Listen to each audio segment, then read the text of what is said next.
Welcome to Budget Build Friday. It has been a hot minute since I've done just a normal stream. I just realized, hold on, I've got like police colors going here.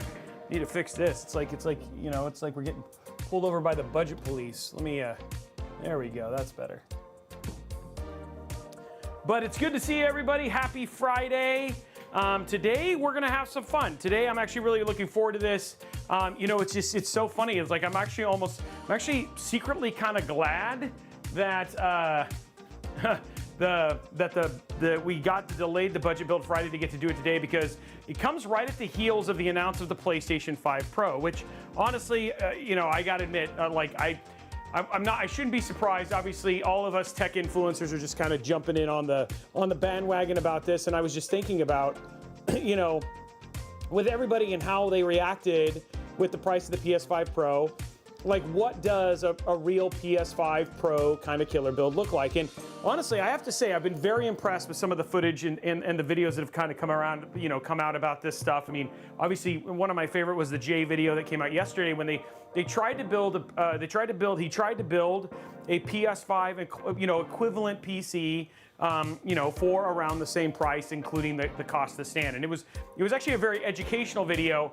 But there's a couple things that I'm going to do a little bit different, highlight a little bit different as we think about the build that we're doing today, and then just talk a little bit more about some of the things that we did when we thought about how we were going to approach this. Because, I mean, truth be told, like, there's a couple things that I really appreciate about, like, Linus and all of those guys and what they essentially did. But I took it from the approach of, like, if somebody's really going to go into building a system that's on par with the PS5 Pro, I also wanted to give it the benefit of actually being able to do what the PC is really good at, which is being able to upgrade and all that sort of stuff. So when we chose the parts and everything that we did for this particular build that we're going to be showcasing today, this is more powerful than a PS5 Pro. It has greater than a 60 CU graphics card. The CPU is actually better. The only thing that it is not as good at is actually the storage. But the other thing too is you need to understand about PlayStation 5 and even about the Xbox Series X. And you might be saying, Robey, how are you even, you know, remotely qualified to talk about this stuff? Guys, I was a game developer for 20 years. I worked on Xbox and console games since the inception of the original Xbox when it first launched.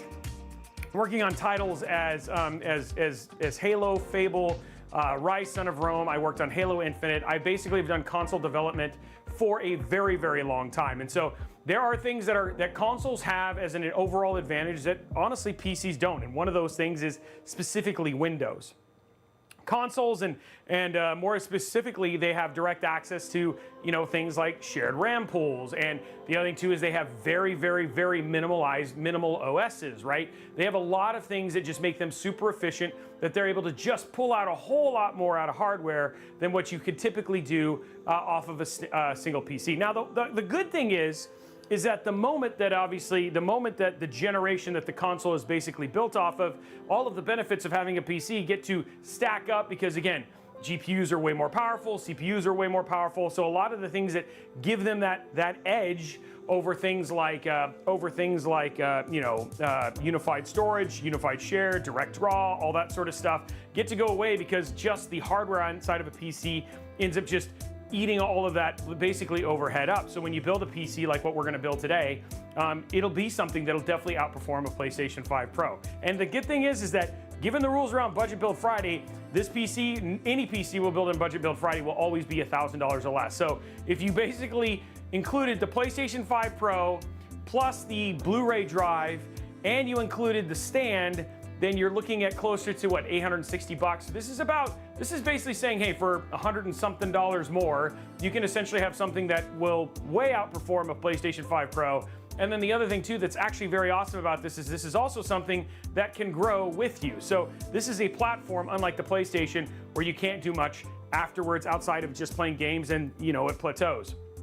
The other thing too is a couple things, like, which I think Jay was absolutely right? And I don't care if PSSR is their version of upscaling. Let's just be honest, DLSS is just going to be the superior method for that. More games, especially on the PC side, are going to be more optimized for that. So we definitely went NVIDIA over AMD.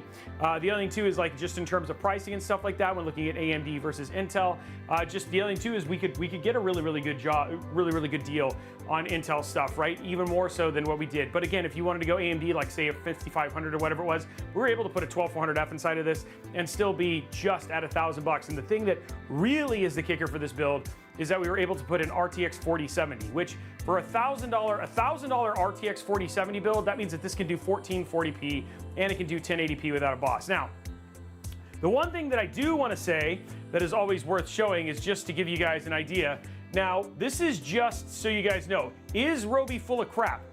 These are the performance numbers for the build that we're going to be showcasing today at a 12400F on RTX 4070, and this is showing you 1080p and 1440p numbers. So in Call of Duty Modern Warfare 3, we're looking at 293 frames per second on 1080p, 217 on 1440p for Apex Legends, 228 on 1080p, 236 on 1440p, 224 frames per second on Fortnite, World of Warcraft 201, Cyberpunk 2077. This is the thing. This is ultra ray tracing everything, 117 frames per second and 160 frames per second at 1080p. For Hogwarts Legacy, 131 frames per second at 1080p, 108 frames per second on 1440p. This is everything maxed. 85 frames per second on 112 on Forza Horizon 5, 125 at 1080p. Black Myth Wukong 85 at everything maxed at 1440p, 118 at 1080p. Far Cry 5 92, and then again Homeworld 3 85 and 86. So when you want to talk about that, let's just be super clear. This is everything max. This is stuff that the PlayStation 5 can't do, and this isn't even using VRF. In other words, it doesn't use what's called variable refresh rate. It doesn't use scalable. What is the word I'm looking? Resolution. So actually what consoles do is they scale their resolution to make sure they maintain their frame rate. This isn't doing anything like that. So this is just, really, solid performance. That's something that even the PS5 Pro can't do. So that's going into it. No, this does not have frame gen. They are using DLSS, but we will show you that on this as well, because honestly, if we talk about the PSSR, that's exactly how they're doing as well. As everything's using not frame generation. It's using deep level super sampling. So yeah, dynamic resolution. Thank you, Wentmeister. My mind just went blank. So anyway, I just wanted to make sure that you guys, to just give you an idea for the build that we're about to walk through, that anything that we're showing, and we're going to show you step by step so you can follow the instructions exactly to follow this build. So in other words, if you follow along, we're going to show you every connection, every step. So if you want to say it's like, this is the build I want to jump into, and this is a build that I want to have, I absolutely want to do this. Now, when we think about our builds, you have to think of them as our categories, and we highlighted this in our most recent episode of Budget Build Friday, which came out last Friday. The thing that you need to realize is that as we start playing with things like budget, CPU, GPU, and then features, this one is pulled very, very hard on the GPU side. So the thing where we're actually getting rid of things like, air coolers, like using stock. So it's aesthetically, it's not going to be as pleasing, right? Because again, everything we're trying to do is just to get the most out of that GPU without basically strangling it too much, which is actually super, super important. And then that's basically, so when you think about, as we're looking at this, just understand we went very heavy on the GPU to make sure we could afford that RTX 4070. So that's enough. Oh, and then the last part is we're going to be giving it away at the very end of the show. So if you want to get in on that, here's the deal, guys. Make sure that you drop that Prime sub, because again, we give extra entries. Anybody can enter, anybody can win. But all you want to do is, if you have your Prime sub, that you're going to get 4 extra entries towards winning that PC. Tier 1, you also get extra entries, and you're going to be entered to win our PC build giveaway of the month. We will be announcing last month's build giveaway next week during our GPU giveaway that's happening on Tuesday. So make sure you tune in for that. But if you want to win a PC and you want to get in on that, then make sure that you basically drop your Prime sub. That's going to get you extra entries towards giving away this PC, because we're going to be giving away this PC at the very end of the stream today. So yeah, and you can even win the PC as well, except for Tom. Tom can't win the PC because that's not allowed.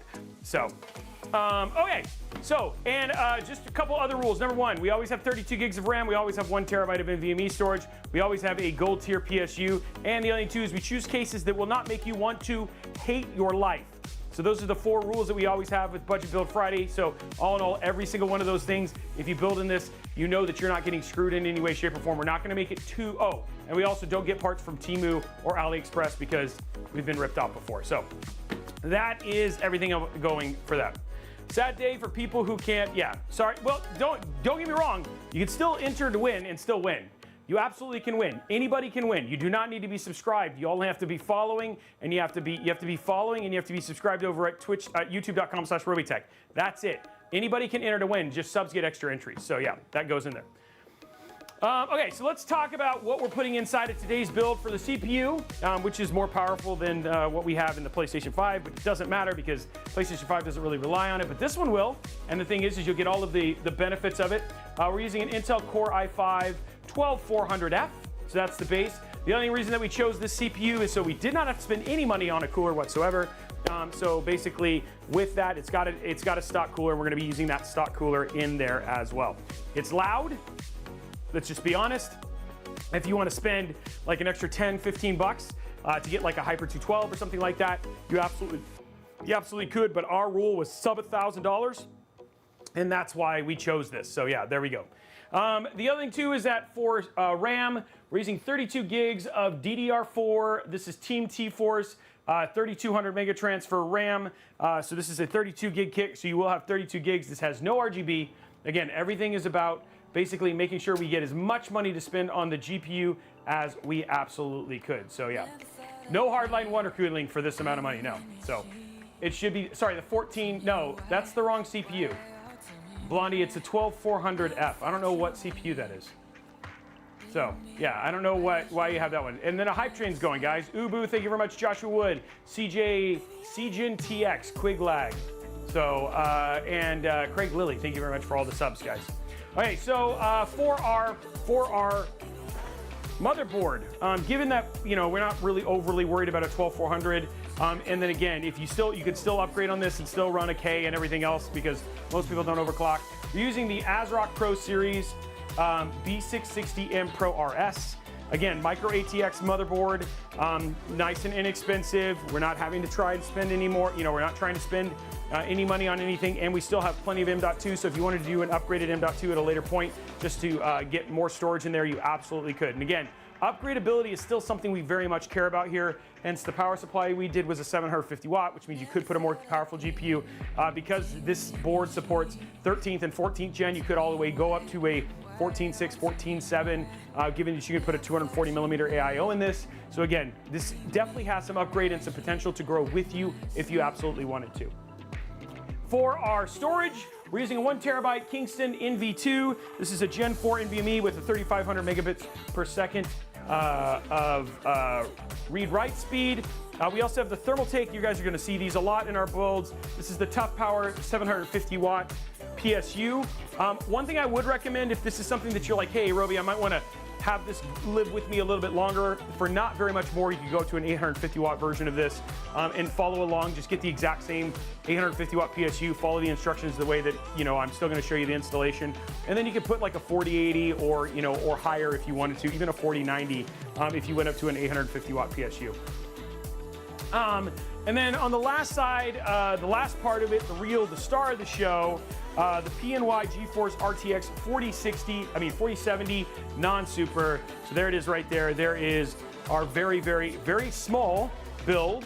And then we're putting this all inside of the Fractal Pop Air. It's got 3 RGB fans already included. Very, very easy case to build in. Plenty of room. You're going to like building in it, which is what, you know, one of the things that is actually super important to us, that when you get finished with this, you actually enjoyed the building thing. So if you want to upgrade and all that sort of stuff, you absolutely will and can, because the experience doesn't suck, so, which is always good.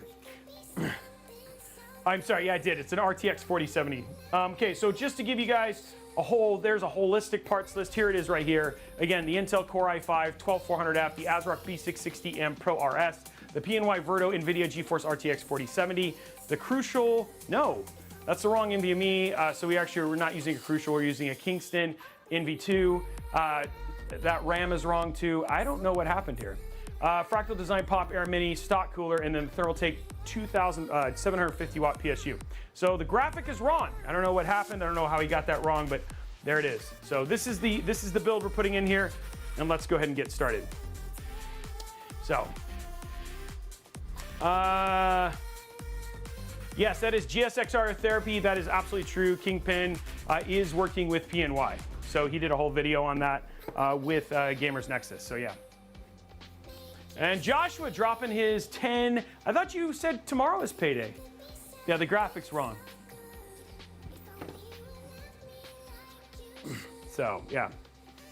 And then don't forget, guys, the only giveaway that we have outside of giving the PC away is 250 likes over on YouTube for $25, and then we give away a 250 likes, give away a $25 Newegg gift card. And huge shout out to them for always sponsoring our streams on a consistent basis. So yeah. Okay, so that's what we're building today, and by the time we're done, we will have a PC that will outperform the PlayStation 5 Pro, that you can actually upgrade, that you can grow, and at the same time, you can do more than just play games on it. Oh, and by the way, you can play a lot of the PlayStation 5 exclusives, like for Horizon Forbidden West, rumors Astrobot's coming here, Ghost of Tsushima. All of those games actually come to this and actually run better on this anyway. So yeah, that's where it goes from there. No, Northwest Wind, no, that's all fixed. Nobody's having issues with that is officially fixed. And if you do have problems, you can go to Intel and replace and have your CPU made. Yeah. There we go. Okay. So let's get started, guys. We're gonna be we're gonna take our time as we do the installation and stuff like that, because again, we want to make sure that you can follow along and do this absolutely step by step for yourself by yourself. So yeah, that goes from here. Okay. So let's go to our top down here. Let me find where's my remote? Oh, there it is. It's way over there. I don't know it's way over there, but there it is.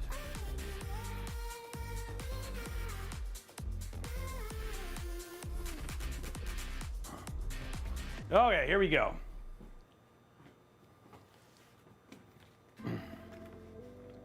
Okay, predictions up for RAM clicks, guys, and then we're gonna go ahead and get started on our build. Remember, one lucky person gets to walk away with this incredible build. The other thing we'll have to take out is, Thomas, why didn't you put this back in it? Did you just decide not to?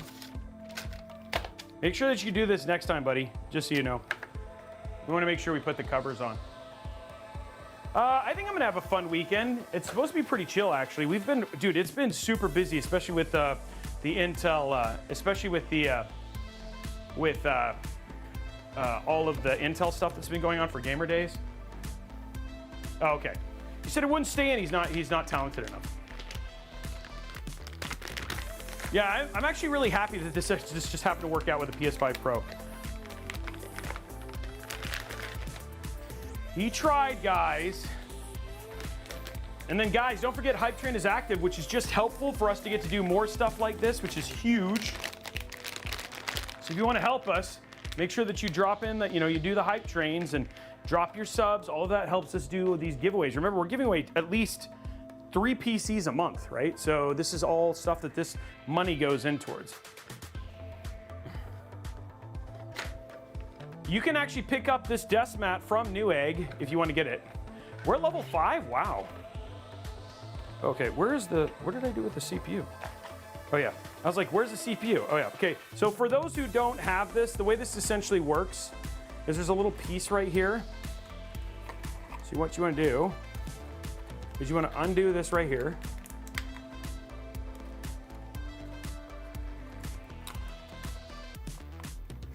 Does the mobile have GPU support built in for that price point? Looks like there's one on it. Apparently this one actually has the stuff in it. That's awesome. What do you mean by GPU support? I guess I don't know what you mean, GSX.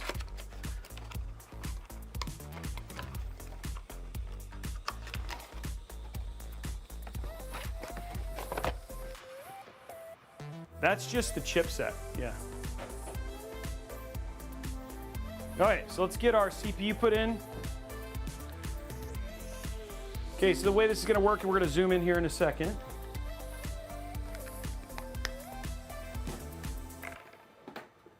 Zoom in. Okay, the way this is gonna work, we're gonna take this little latch here, put it out. We're gonna pull this open just like that. What you're gonna do is you're gonna take your CPU, you'll see this little corner down here. Basically gonna set it in just with that little corner, just like that. It only goes in one way because of like how the little divots work anyway, but basically the text will be, you can read it just normally, just like that. And then what we're gonna do is we're just gonna basically put this down. Now, if you have a cover over it, you can take the cover off if you want to. It'll pop off, and then we're just gonna push this back under, just like that, okay? And there we go. Now we have our CPU installed. Next thing we're gonna do is we're gonna go ahead and install our RAM, which she has 99 for that. Let's see if the RAM clicks are done.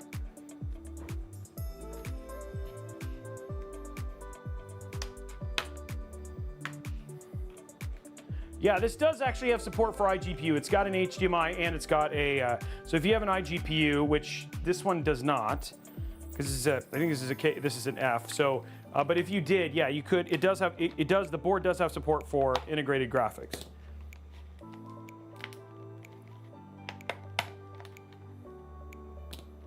Okay, there we go. I'm gonna include the sticker if they want to put a sticker on it. I hope it's super clickly. We're gonna find out here real quick.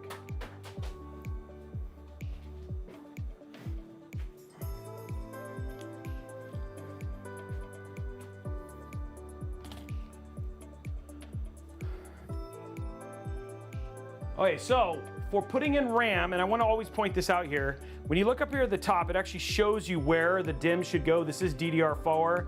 So Ben, you're gonna put it in A1 and you're gonna, sorry, A2 and B2. So we're gonna basically unclick this and unclick this. Now on this board, we don't actually have to unclick the other side. It's already ready, so you just want to make sure you have those two open. And we're going to zoom out a bit. Put this right here. Yes, you'll be able to see that. I'm just going to verify. There you go. Okay, cool. Now let's see if we're going to, if it's going to work out the way that we want. So you're just going to put it in. You're basically for this one, you're going to make sure the sticker is pointing towards the CPU. Just like that. Put your thumb on both sides and give it a solid push. That was 96.5. There is not a lot of resistance on this. That pops in very, very easily. Gonna do the same thing on the other side.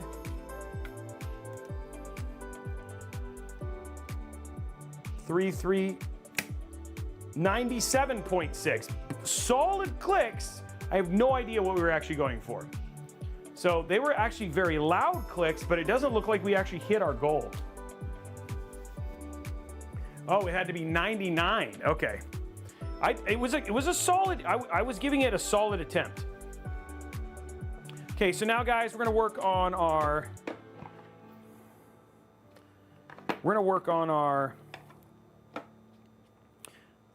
getting our M.2 done. So what you're gonna do is you're gonna grab a small screwdriver. I have a tendency to use an iFixit kit. Starting over here on the left-hand side, just loosen the small screw here. Same thing with the other side. They are not captive, so just be careful. Oh, see, or that happens. Okay, so we're gonna put that out of the way. Now, you want to peel the bottom of this. We've already done that, but you just, if there's a peel on the bottom of it, make sure you peel this off. Now what we're going to do is we're going to grab our drive.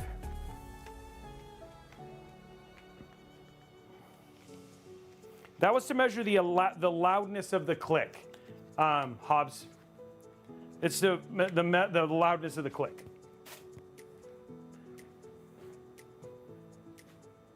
Okay, here we go, Kingston. We're just gonna put in our M.2. It's gonna go this direction. And again, you do have, oh, there's your other M.2. So if you wanna do another M.2, it's down here. So if you wanted to basically put in another one, I think there's only one. Yeah, there's only one. So again, you do have a second M.2 you can put here, and then you can add an M.2 Wi-Fi if you wanted to. We're gonna set this in. There's a little separation in here. So you can see there's a little slot in the PCB. That's just gonna stick in just like that. Give it a push.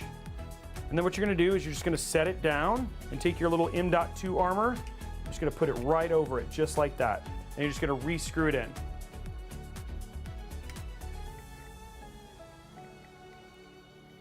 there you go. And just like that, you're good to go.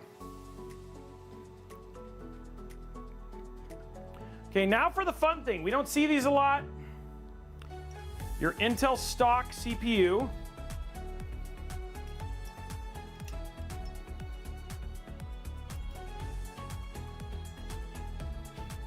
So what I'm gonna do is, if you look over here in the top corner, here, make sure you guys can see it. You can see here, this says CPU fan 1 and CPU fan 2. We're gonna take the little plug that belongs to this. We're gonna plug it into CPU fan 1. I would keep the thing just like that. And then what I do is I have a tendency to just kind of rotate it around so we can just kind of keep this in there. Now what this is gonna do is you're just gonna put these in these little holes. There's little holes on the motherboard.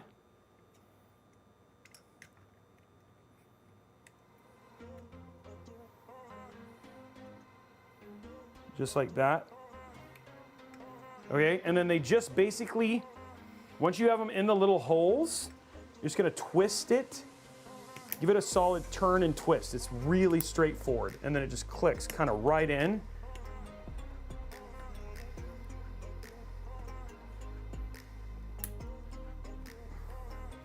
And then that's it. It's like, it's basically, it clicks in and then you can see that it's actually secure.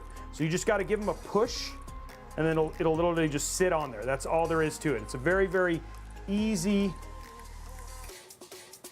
cooler to install.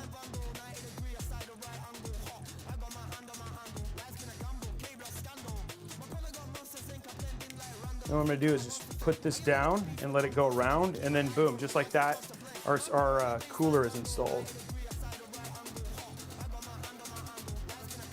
And then boom, you actually have a air cooler installed, and then you're good. That's all there is to it.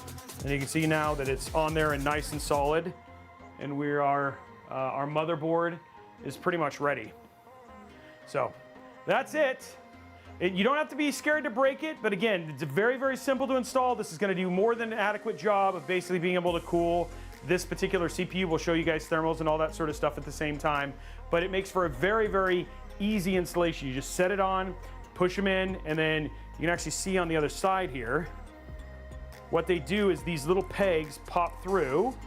I'll zoom in so you guys can see. These little pegs pop through, and then it makes sure that they're essentially locked. And then as you twist and pull it down, you can remove the thing too. But it's really, really straightforward to install. Very, very easy cooler. And probably one of the easiest ones to basically install. But again, very, very limited cooler. But you know, for what we need for this build, it works absolutely fine. So, okay. So there we go, motherboard. With all that, you know, what we've been working on this for like, what, a whopping 30 minutes. Our motherboard is 100% ready to go, and we are more than halfway through our build already. So, yeah, there's nothing. It's like literally, there's just so little to installing this thing right here. Okay, so let's go to the side camera now. Let's pull in our case. We're gonna prep our case and get our case basically set up to ready for the build here, okay? And again, make sure, guys, if there's anything you're unclear on or something I can do to show it a little bit better, please let me know, because I want to make sure that this is like very, very clear on what you need to do. We're trying to show you every connection, all that sort of stuff. Pig Radio, I haven't been on mail since like 10:30, so I don't know. So I think, did you send me something? You got your card though, right? That's what I think I saw. Was that just to say thank you? Okay, so what we're gonna do now, guys, we're gonna loosen this one. These are captive. Loosen the other one right down here. Oh, okay, I'll have to take a look at it. I love everything you send me. Okay, so that way that works, you're just gonna pull, and then this just pops right out. Ugh. And then that's it. That's all there is to it. What we can do, just for fun, we're gonna peel this inside one. Oh, yeah. One peel gun. Okay, next step, right here at the top. Right here at the top, there's a little dust filter. I'm just gonna remove that. Just comes right up. And we're gonna turn this around on the back. Do a little twisty turny here. Just like that. And then that pops out just like that. And then what I do to store my little dust filters, I just stick it on there so you can't lose it. Now, just to make it a little bit lighter, guys, what I like to do, and it's kind of a pain. One thing is this actually has support. If you wanted, just like the PS5, if you wanted to have an optical drive, you can. So you just open this up, and then you can actually install an optical drive down here. I have a tendency just to remove this stuff, so as I'm moving the case around and things like that, it's not moving around or anything, so I'm just gonna remove this. But it's got a nice little drawer. Like if you wanna stick some like your extra zip ties or some screws or whatever it was, there's a nice little storage drawer in there. And then just to make it a little bit lighter, I always just take this off. So it just pulls right off. Very, very simple to do.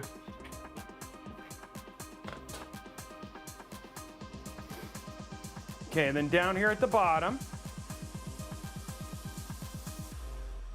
what considerations are there if one was going to have M.2 drives and multiple SSDs? So the biggest considerations is that as you start adding more drives, you actually start to bifurcate. You can bifurcate the top PCI slot between things like your drives and stuff like that, so you just need to reference your motherboard. If you stuck two M.2s in this build, you wouldn't have any problems like that, but the moment you just wanted to start add a bunch of SSDs, I mean, to be honest, man, if I were you, if it's gaming focused, then more than likely I would basically keep this to running as large of an M.2 as you can. You can get 4 terabyte drives for pretty inexpensive now, versus throwing in SSDs, which honestly, for their performance, for their cost, it just isn't really worth it. Yeah. Yeah, it can, no, it can lower the speed to the GPU. Okay, so what we're gonna do now is we're gonna pull out all of our screws and stuff. Yours are gonna look a little bit different. Obviously, we've done this build to do benchmarking and stuff like that, so you won't have a Ziploc bag, but we're taking, this is all of all of that stuff, and then the last thing I'm gonna do is I'm just gonna basically, well, actually, I'll probably leave all these together, but this is all of your connections and stuff like that, which we'll do here in a minute. This does have drive trays down here. There's 2 of them. It's up to you. The one thing that's really nice about Fractal's drive trays is they don't actually limit your PSU stuff. But what I'm gonna go and do is I'm gonna go and remove them because I like to have as much room for cable management as possible. So what you're just gonna do is you're gonna see there's a thumb screw here, and then down here there's another thumb screw. And then you just slide them out. They're really easy to remove.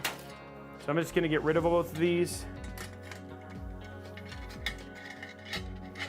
And I'll put them in the box for the person.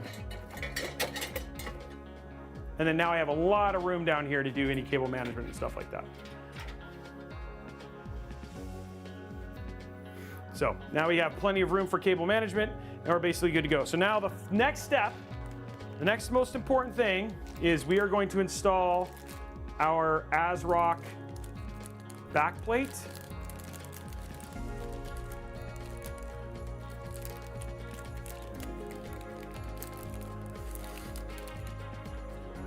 So just making sure this is your back plate. One of the things I like to do is like push these, like especially here, pushing these a little bit more up. So sometimes these will get jammed in here. And then what you're gonna do is you're going to take this and we're gonna be putting this into this slot right here. So that's what we're gonna be working on right now.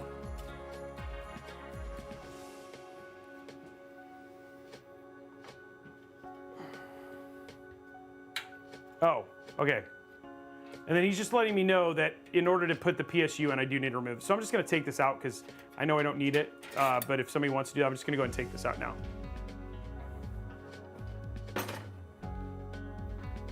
Okay, so now I'm gonna lay this down.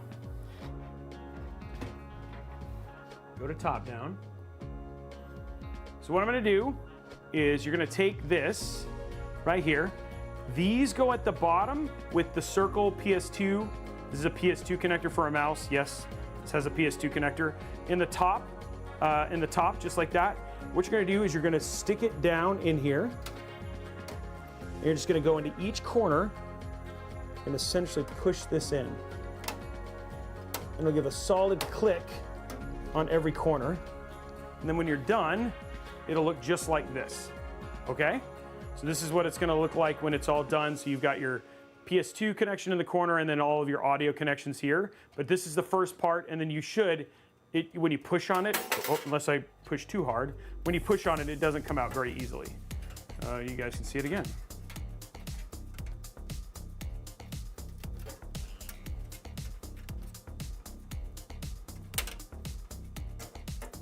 I find it easier to do it the other way. Okay, I'm gonna do it back the normal way.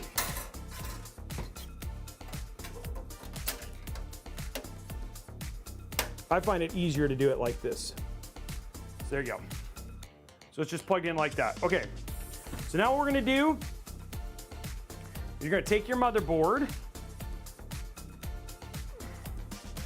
like so, and you're gonna basically make sure it all lines up with the holes, and then this little peg's gonna hold it in here. And then when you look at here, you can see that all of these lined up, and you wanna make sure that none of the connections are blocked by like metal pegs or anything like that, which we showed you on the last episode. So you can see I can easily plug anything I want into any one of these slots, okay? Okay, so once you've verified that and everything is good, now what we're gonna do is we're essentially going to go ahead and screw in our motherboard. You could put an NAS hard drive, yes, you could put a NAS hard drive. There is 2 SATA slots, and then that's it. This isn't really the right, basically build for hard drives. This is mostly gaming focused on M.2 storage. I would go with a higher end board with more lanes and everything like that versus using something like this. This is very, very focused on, like I said, minimal amount of super fast storage to really deal with games. So Nutty CL, this is a $1,000 RTX 4070 build. So this is a step-by-step budget PC RTX 4070. This is a $1,000 4070 build that we're doing right now.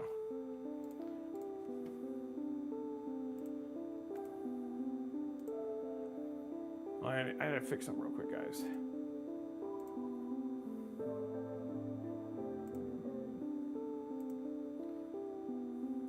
Hey, that looks good. Okay, cool.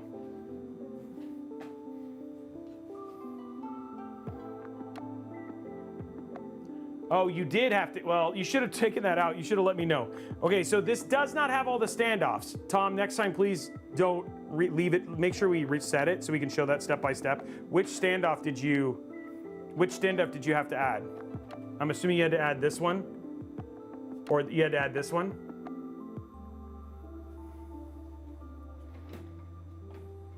We need to make sure that, yeah, we don't, like next time, let's make sure that we don't do that. Okay, so we did have to add a standoff, guys. I don't know which one. I'm gonna find out. He's gonna tell me. And then we'll make sure that we show you how to install that now.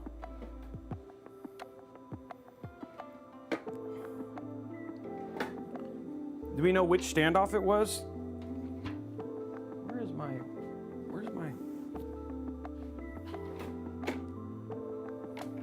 Oh, there it is again. Bottom left. Okay, so this one right here. That one right there. You're saying this one right here? I just want to confirm that's the one you're talking about.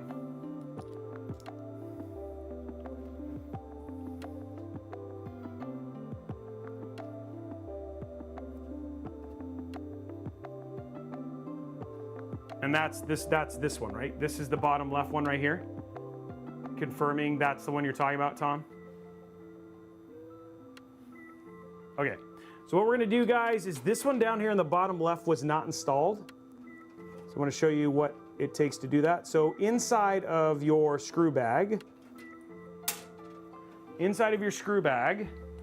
guys, is something that essentially looks like this. Okay, this is called a standoff. So in order to basically install this motherboard, we need to install one of these to be able to do that. So what we're gonna do is we're gonna be installing this standoff into the bottom left-hand corner right here, where it says M right there. So what we're gonna do is you're gonna take this,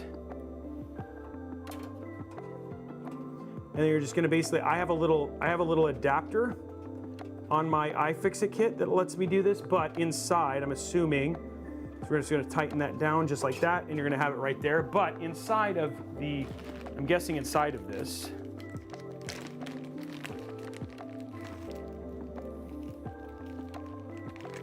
I'm not mistaken, they usually do this. So inside of this bag, there should be, they gave you one. First thing I'm gonna do is take out the zip ties. Oh, I only saw it one, okay. Okay, there we go.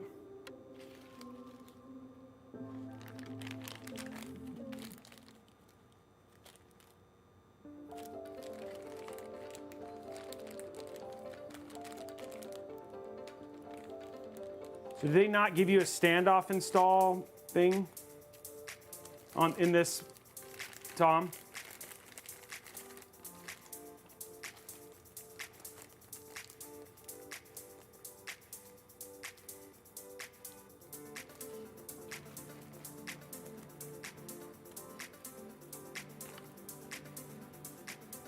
Okay, so normally what happens is that sometimes you have to, sometimes it comes with one that looks like this time it did not. So what you're gonna do is on my iFixit kit, I'm basically using the adapter. I can read, it's basically the 5 hex for that. If you don't have one of these, yeah, that's really what you're gonna have to do. So definitely having an iFixit kit was gonna definitely help you to be able to put this in, because if not, you can try it with your fingers or a wrench, but it's gonna be kind of a pain in the butt. So, okay, so now that we have that put in, guys, what we're gonna do is we're gonna take this, we're gonna reset this in, because that's all of our standoffs. And just to confirm, we have a standoff here, here, here, here, here, here, and here. Now this is an optional one, but this board does not support it. So some boards you can do it as an additional support. So if this board does not need it, but sometimes you can add that. And it says here on the case, micro ATX and ITX. Okay, there we go.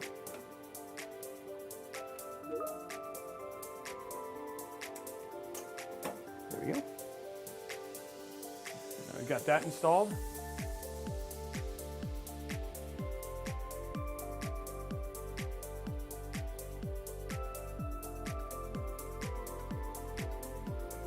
Okay, so now that we've got that installed in there, we're gonna grab I'm assuming these screws are in here for that reason. I'm gonna confirm that, and then I'll show you the screw.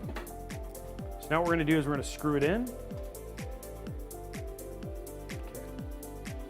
Yep, so now what we're gonna do is we're gonna secure the motherboard.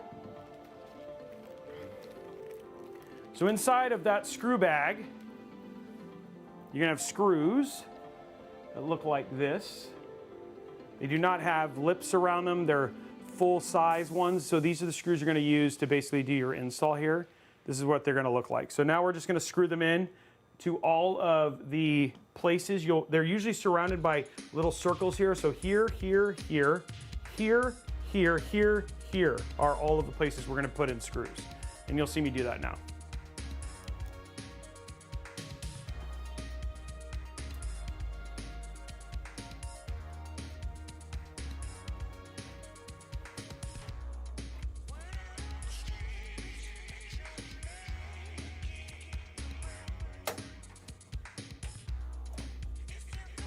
And then just make sure that you don't need to push them hard. Sometimes they should just be really easy to put in. Shouldn't have to fight this too much. And then you're just using a standard screwdriver. There we go.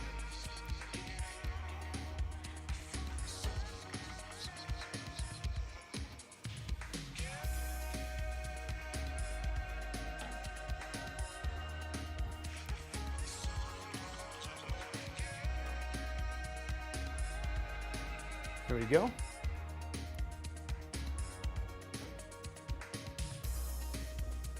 All right, there we go. So that's all of the screws in like that.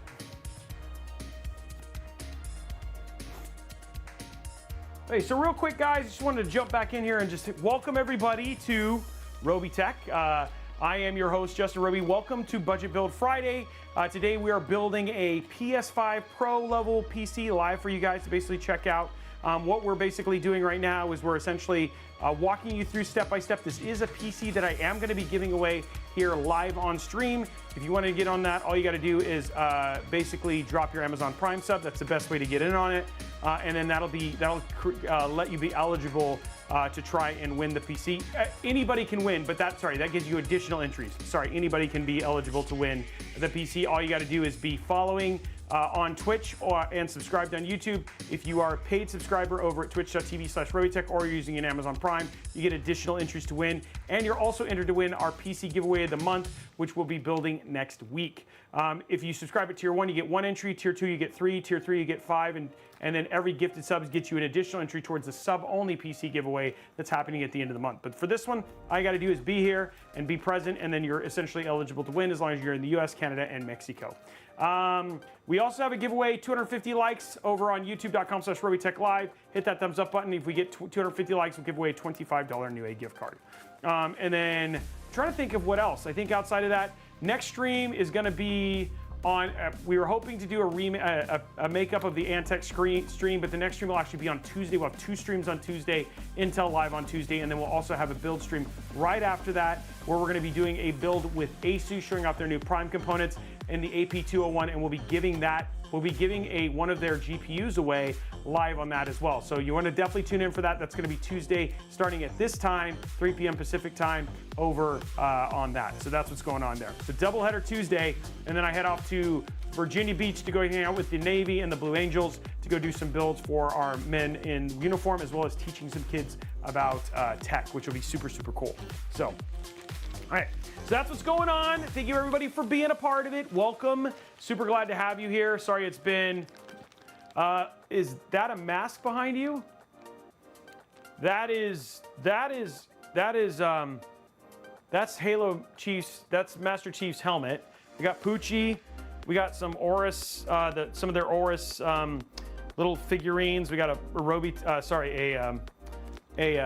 VF1, Roy's VF1 Robey cat. So I don't see any mask yet. Yeah. Oh, this is, I say this. This is the ROG Zephyrus. This was the, this was actually, the Rise. This is the Razer Zephyrus. This came out during COVID. They're getting sued for this because apparently they didn't get. But I just thought it was cool to have one. I actually got one of these to try. It's an RGB like COVID mask, but it wasn't. Basically, it wasn't. They came to find out it's not BFE and all this other stuff. So I just thought it was kind of a nice Marvel, kind of nice little novel thing to have. And then I have my PC build simulator here too. So. Okay, so now build, as we have it now, going in here, going to top down, what we have is we have all of our stuff installed. Now what we gotta do is we essentially need to get all our connections plugged in and all that sort of stuff to make sure that we're essentially ready for the next part of this build. So what we're gonna do is we're going to go to the back here. I'm gonna grab our roaming camera.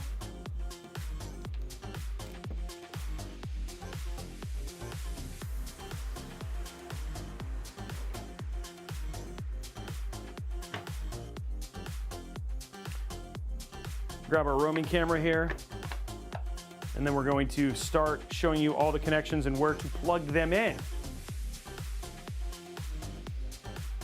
I'm glad you guys are enjoying the show. Yeah, I promise once we get through this, and then we have some big launches coming up, especially when we start getting into the holiday time frames. We'll be doing lots and lots of builds again, all that sort of stuff. So just appreciate your patience for the next couple of weeks. We'll get there. Okay, so now what we're gonna do is we're gonna undo this, and we're gonna basically connect all of these connections to make sure that we're essentially good to go. So these are all being disconnected right now. Now these can all be daisy chained together, which we'll do here in a minute. But for now, what we're gonna do is we're just gonna really focus on our main stuff. We'll do all our fans and stuff kind of last, just to make sure it's all kind of squared. So these ones right here, like all of the fan connections and things, we're not gonna worry about right now. In fact, I'm just gonna basically make this all kind of open and ready. So when we get to that point, we'll be good to go. Okay, so all I care about right now is the first thing I care about is this. I wanna make sure nothing's twisted up. So this is the first thing I care about is our USB 3.2. So this is our USB 3.2 right here. You can see it's got a little lip on it.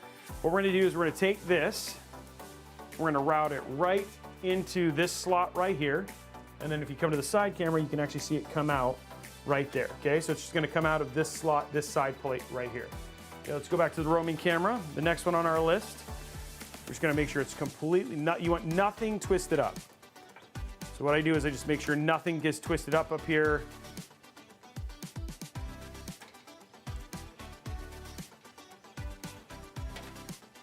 So what I've done is I've just undone everything. So like essentially, I can just get all of these cables out of the way. These are all not cables I need to worry about right now, and I'm gonna deal with them one at a time. So the next one is our HD audio cable.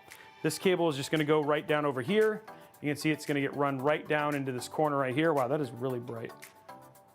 Ooh, that can even be even brighter. Ooh. Okay, there we go, that's even better. Okay, so now what we're gonna do is we're gonna run this one right down into the corner here, and then if you look over here at the side, it's gonna come out right down here, okay? So there's our next one.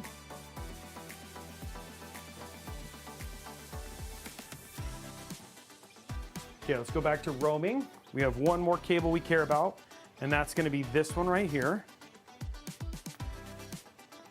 This is our front panel connector. It literally says power switch on it. So this is the only other cable. This doesn't have USB-C, which is kind of a bummer.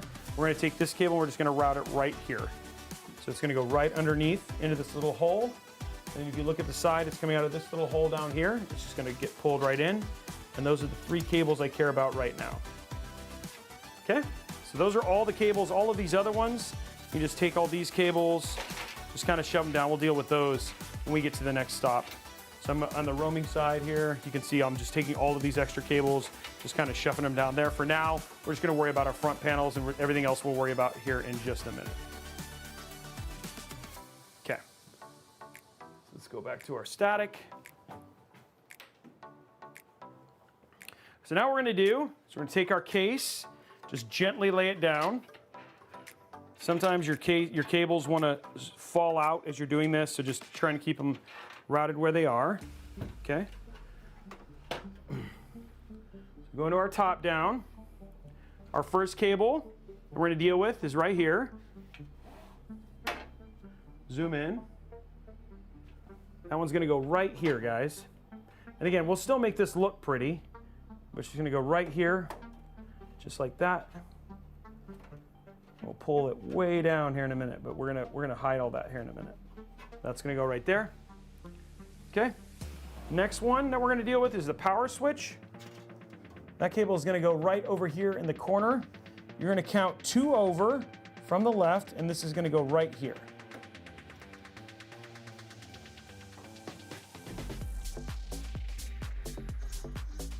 So it's gonna go right there. So it's 2 over on the left,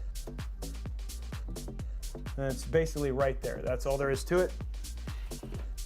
And then our HD audio cable is gonna go on the far other side. And as you can see, there's actually a pin that's filled on it. So you're gonna make sure the HD audio is facing up.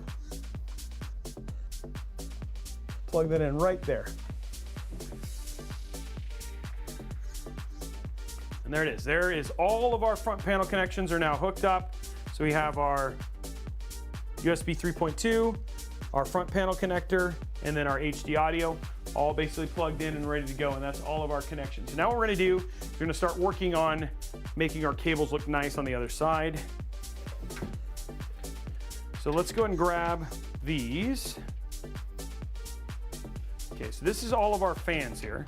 So you can see they're all RGB and all that sort of stuff. So now what I'm gonna work on is getting all this to look nice. So they can all daisy chain together.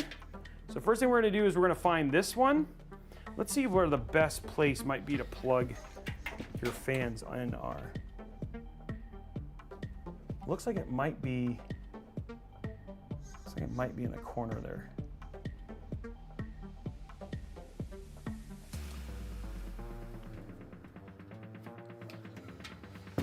So first thing we're gonna do is we're gonna take one of our little RGB things.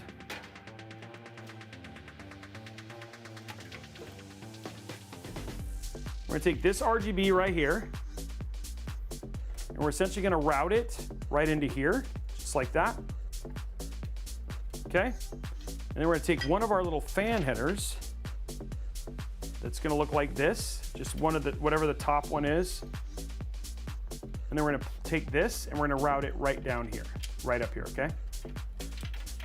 Okay, so now we're gonna flip this over and then we'll connect the rest of these all up together. And then we'll make our stuff look good. Okay, so now inside, you're gonna take your little fan header right here. We're gonna zoom in. We're gonna take this. It's just a three pin, just like this. You're just gonna plug it in right next to the CPU fan header right there. And then you're gonna route all of your cables back like that. And then what we're gonna do, we're gonna take a zip tie and we're gonna zip tie this together to make sure that this stays tight and looks nice.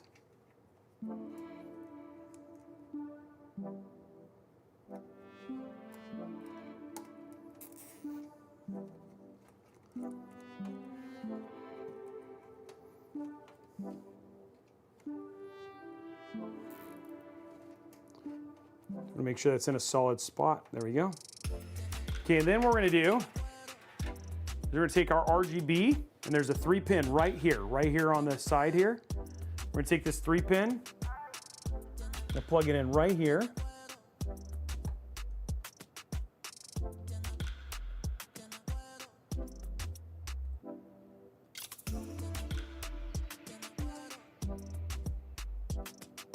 There we go. And then you're just gonna take this, you're gonna route it back behind it like that, okay? Then take your little cutters, your zip tie, cut that.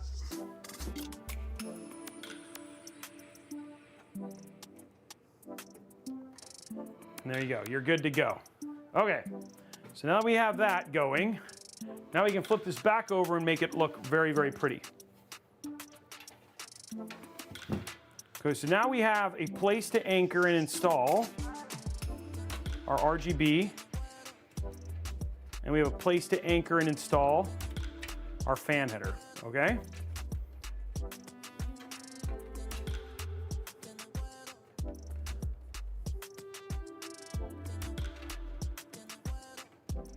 Okay, so we're gonna take one of these, zoom out. Take one of these, and we need to anchor this to this.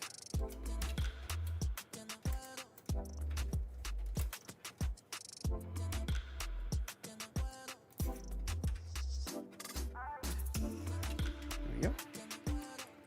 We're gonna do the same thing with this one.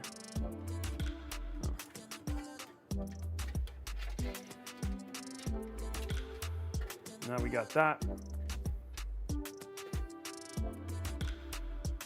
Take this one over here, tie this together.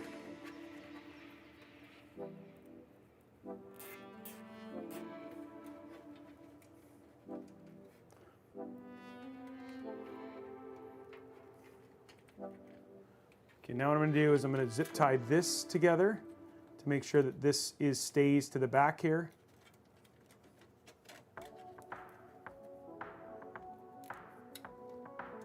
Because now all of our anchor points for fans and RGB are in the back, which is what you want.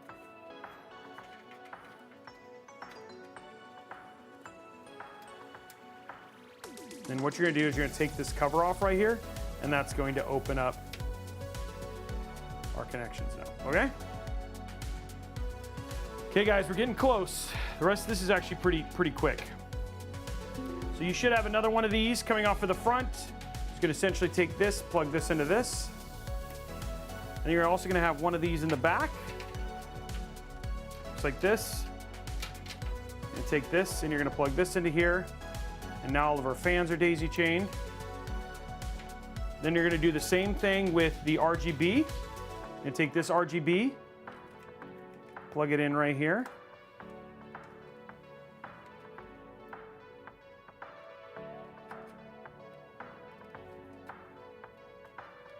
we go. Then you're going to take the other RGB that you have right here, and you're going to plug that, disconnect that, and you're going to just daisy chain that. And now all of our fans are all hooked up.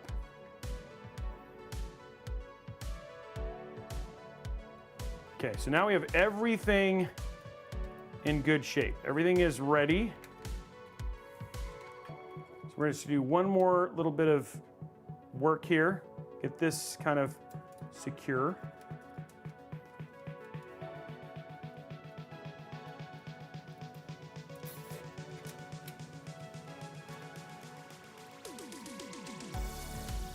There we go. Okay, now that we have all this, now we can essentially make the rest of this look good. Which is actually pretty easy, guys. Luckily, the one thing that's really nice about these simple kind of budget builds is on top of just because there's not a lot of cables, getting the build looking nice also is not particularly difficult. Okay.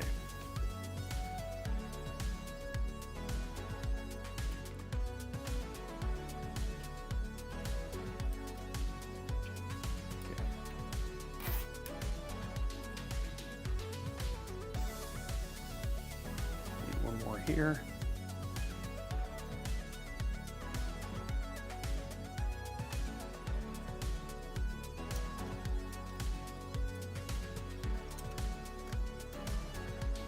And the other thing too that's super important is just making sure that none of these cables are visible.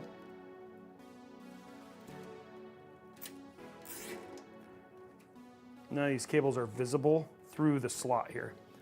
Okay, now what we're gonna do, we're essentially going to just run all this stuff straight down.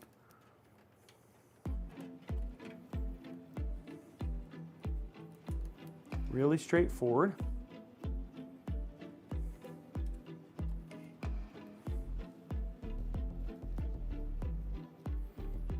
If you're patient, this is really just a very straightforward process.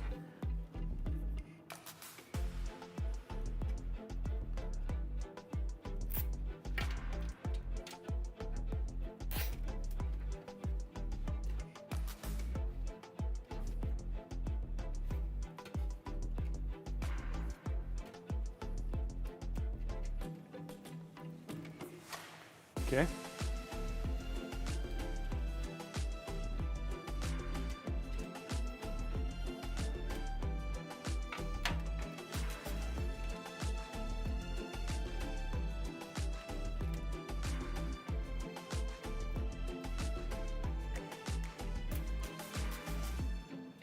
And just taking your time, just working your way down, a little bit at a time. There you go.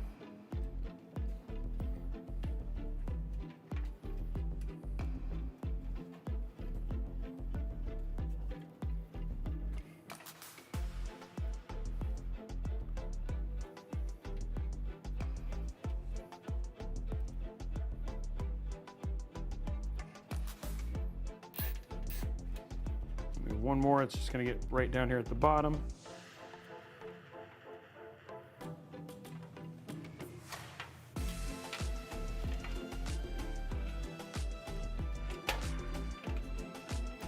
There we go. Almost done.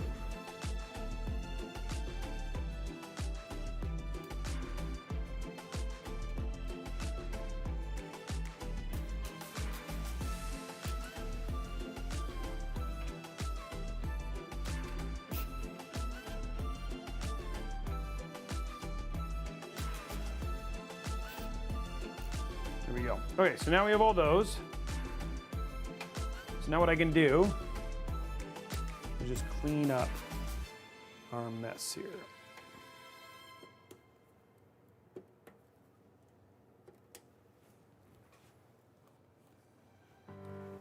And then bada bing, bada boom.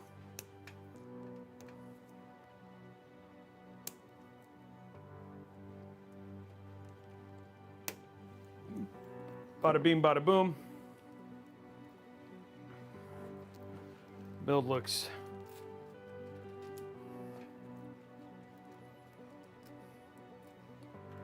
Very clean.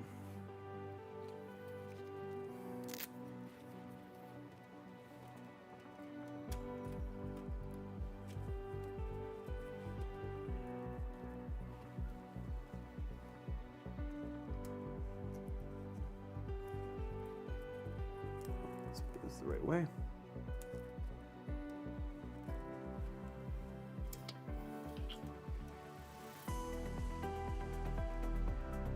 So it pops up here. Let's see if I can do it this way. Always a fun part here.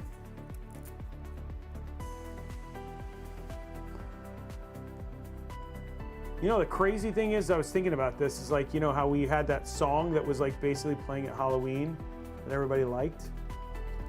Well, now the song is almost back in style. There you go.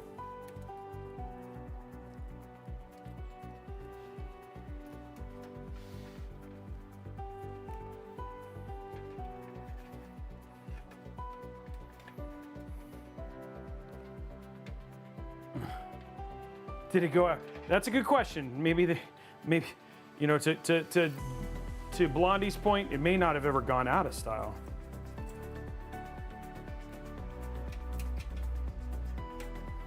Okay, guys, so there we go. The build is now officially cable managed.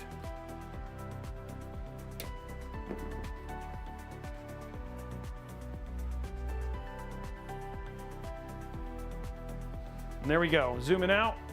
So now you have your build. Again, I didn't do anything crazy.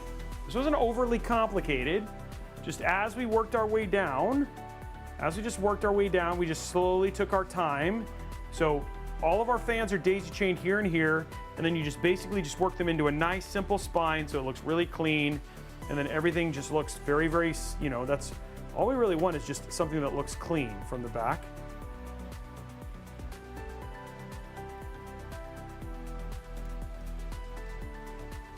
Just takes a little bit of time, and then, you know, it has a nice clean look to it. Okay, so now we've got that. All of our cables are connected. We're just gonna turn this over, just make sure everything's still straight. Sometimes you can pull this a little bit much, but as you can see, even from this direction, even from here, you don't see any cables here, like nothing, everything's very clean. You don't, like, again, it's all about just having a very, very clean look with every cable plugged in. So it's just nice and simple looking, and then you have a very nice looking build regardless of whatever we decide to do. But yeah, so next thing what we're gonna do is we're gonna put in our GPU, guys. We're already there.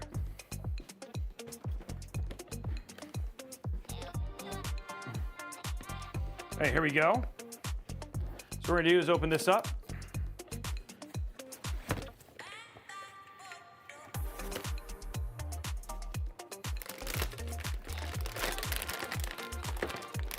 And what I have a tendency to do, just to make things simple, guys,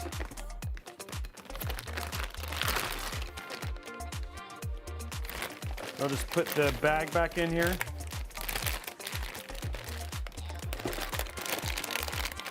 Like that. And then I'll grab all of these and just take them out. There may be peels on this. Again, we've done this build.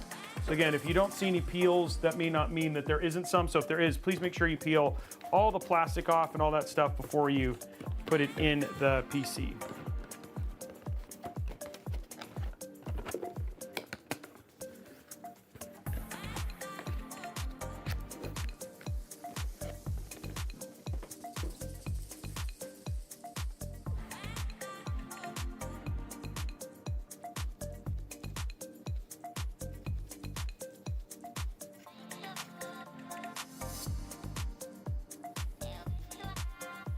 I'm gonna get the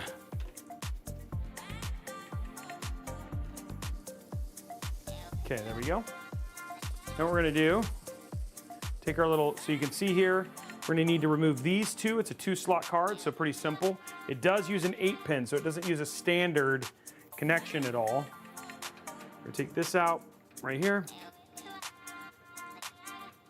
So that one and that one. So those two specifically. So that's the two slots right there. So when you're looking at the back of the PC, there'll be these two slots right here. Okay?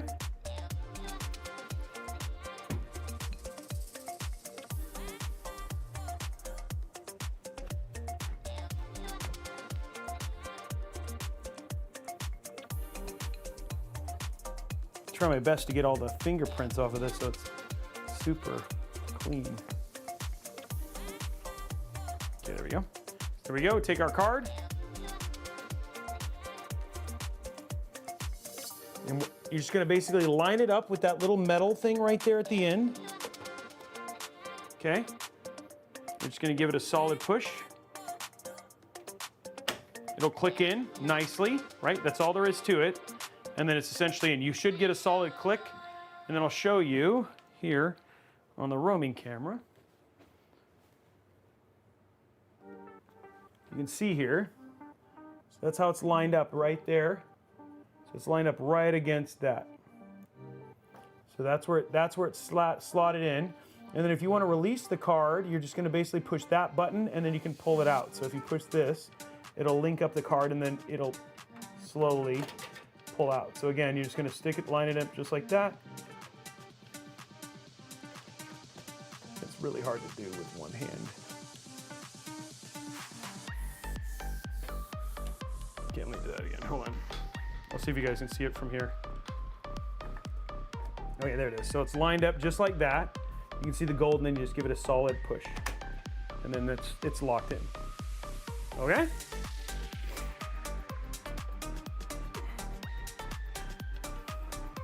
And guys, I know I'm not being as entertaining. The purpose of this is just to be as descriptive and straightforward, so if somebody could use this as a step-by-step. That's what I'm trying to do. I want to make sure that you, you guys can follow along, because some of these builds are just really good, price-conscious builds for people, and I want to make sure that there's no questions or anything like that as they walk through it or as they look at this. Agent Jace, thank you very much for the sub. Subsilent00, thank you for the sub. 76D76, Sim5217.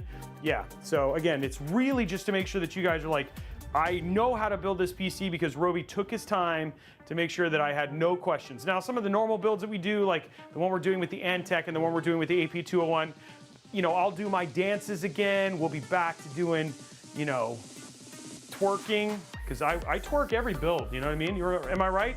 Normal people watch me. I'm a non-stop twerker. I'm just saying. That's all I do all the time. Just like twerking. I'm just kidding. I don't twerk. I don't even know how to twerk.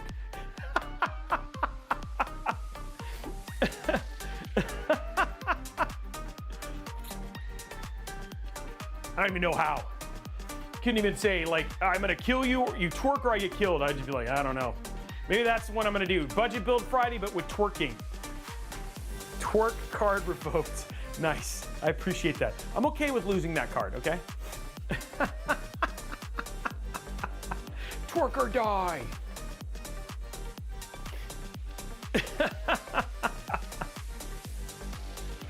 Okay, so now what we're gonna do, guys, we're at the very end of this build, believe it or not. This is the very end. We're gonna grab our Tough Power 750 watt PSU. Now, one thing I like about this is ATX 3.0 power ready. So if you did switch to something like a 4070 Ti Super, 4070, something like something a little bit higher, this does have the cable you need.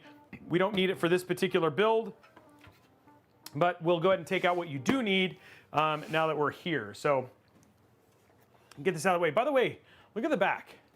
Doesn't that look good? I mean, very, very clean looking build. I mean, anybody would be happy to have this. And again, if you followed along with a guide, this is exactly how your build should be, which is pretty straightforward. Very, very, very, very straightforward and clean build. So, which I like. Okay, so what we're gonna do now, we're gonna go to top down here.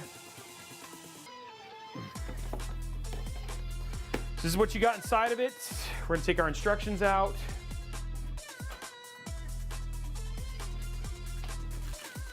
Okay, so inside you got your power cable. We're gonna grab this right here, which we're gonna take our couple of our zip ties out here. And then you need your 4 screws.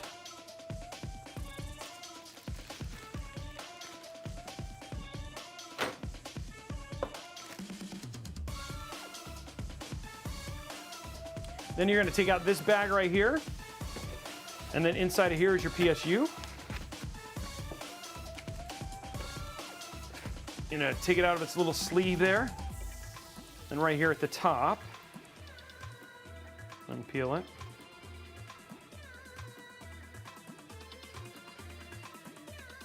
There we go. Now, if you want to save this, you can. We don't. We're just going to get rid of it.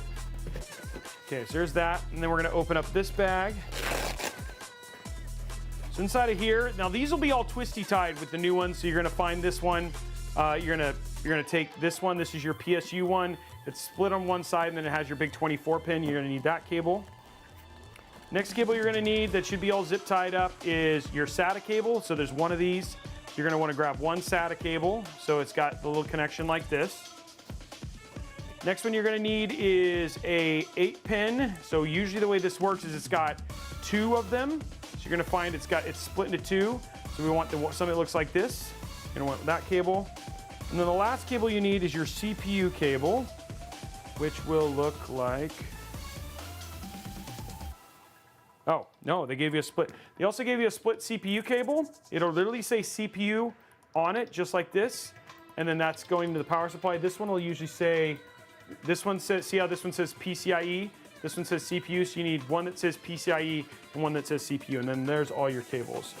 The rest of this stuff can just go right inside of the box, so if you ever do anything else. And I was wrong, this is not an ATX 3.0 power supply. I thought it was, but this one is not. So sorry, if you did want to upgrade, I'd recommend getting the ATX 3.0 version of this, just because then, if you want to switch to a different GPU, you absolutely can.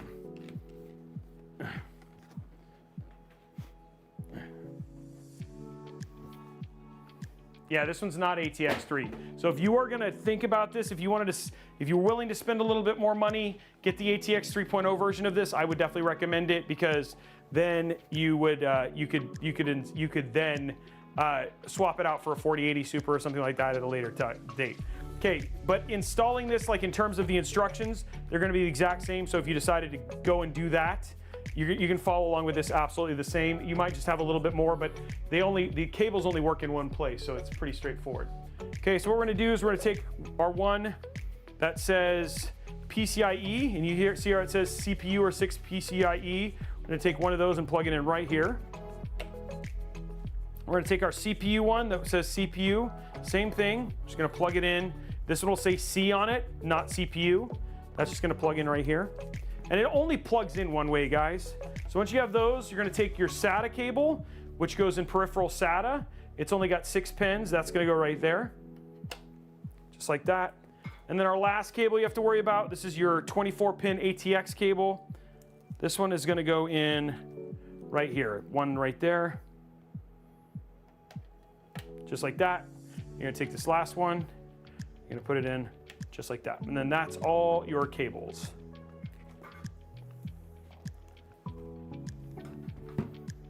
Okay, so then all your cables are plugged in.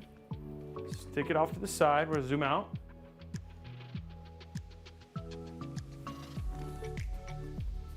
We'll grab our build. Oh, I can do a sniff test on it. Here we go.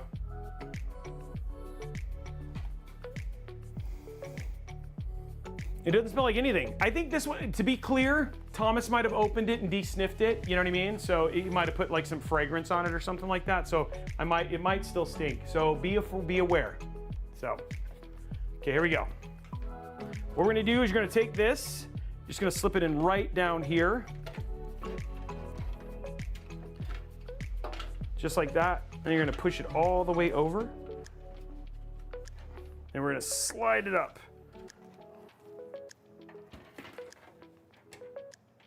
And on the side camera here, you can see I've got it slid up.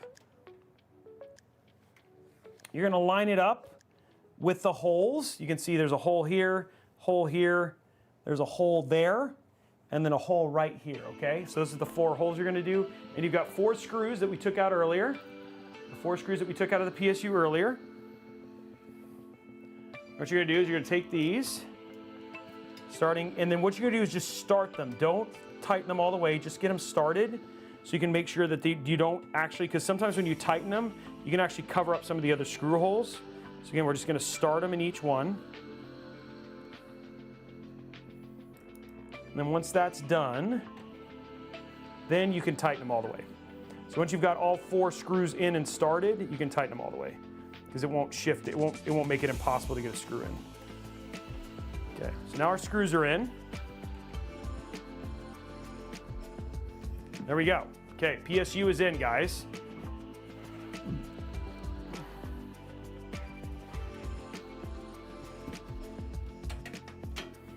Okay, so the most pain in the buttocks cable we're going to worry about first. You just want to make sure none of these are twisted up. The first one I'm going to work on is the the one for the GPU.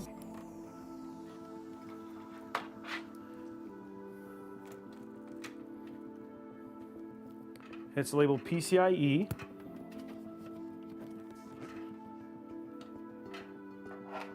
Okay, so there's all that. Just want to make sure they're not tangled up. Okay, so there we go. So it's not tangled up. So what I'm going to do is I'm going to take this like that, and I'm just going to run it right into where the other. It's going to go right in here. Okay, just going to route it down in there. And make sure you route it all the way through. Flip it over. Okay. What you're going to do, you're going to take your PCI cable, and then you're going to connect it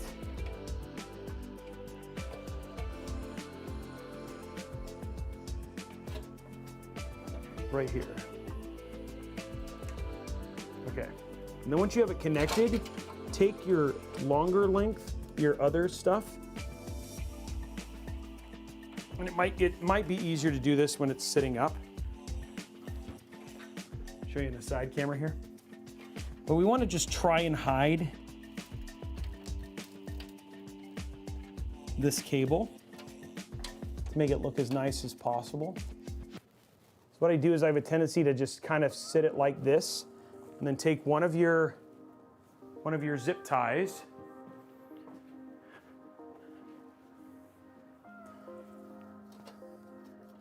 just essentially going to zip tie it right up against the other cable. And I'll show you zoomed in so you can see what it looks like when I'm all done.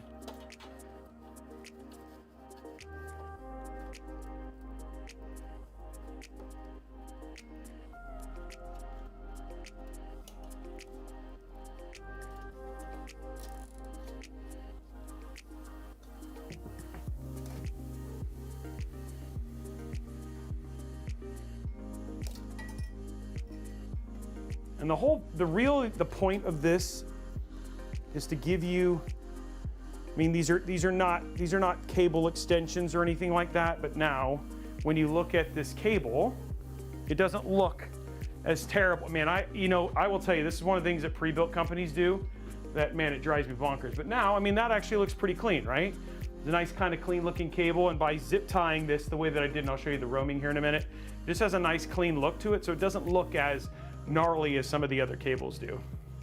I'll show you here with the roaming camera what I kind of did here.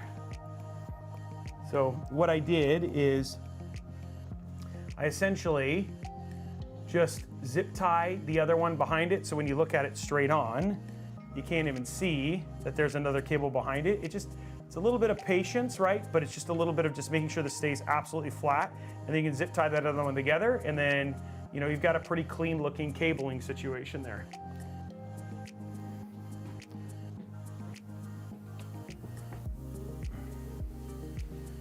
Okay, next step, now we've got that in, is we're going to take our big 24 pin.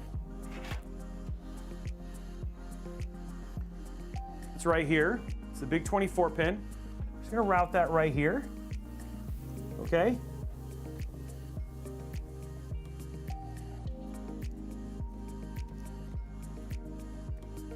And the key thing here is just to route it and then plug it in. And again, we just want as little of that cabling to show. So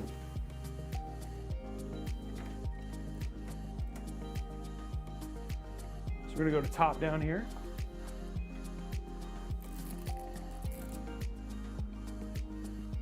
And what you want is you want very little of this to show, so that way you know, as much as these beautiful rubber cables look, which is not true.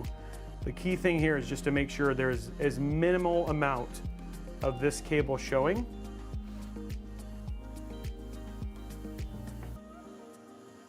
So you take this and we'll essentially just secure it down as much as we can. The last little bit being right here.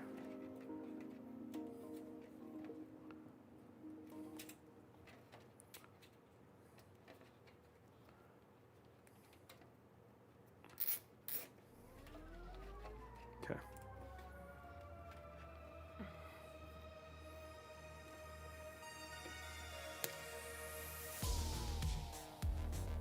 There we go.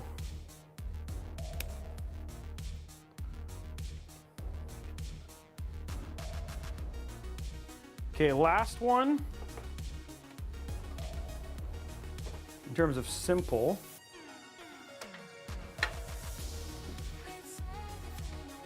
So we're gonna take this cable right here, we're gonna route it up here, just like that.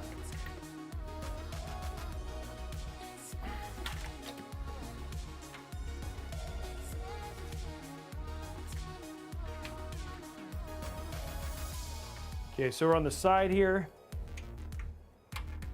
Basically, what we want to do here is, again, same thing. Just want as clean of a run as you possibly can get. So there's as little visible as possible of these ugly cables as you can have.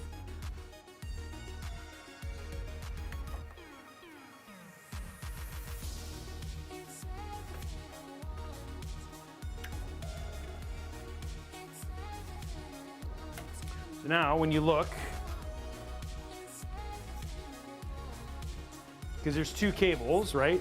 And I'll show you here from the roaming camera.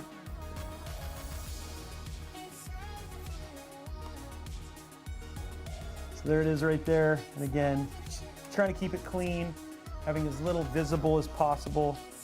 You know what I mean? Like it's kind of an ugly cables, but if you pull it tight, you just see less of it. And then the big thing is that behind it, what we're gonna do is we're gonna route the other extra cable behind it. So it ends up being like kind of a nice flat cable, which will actually keep it, making it look clean. So we're gonna work on that now.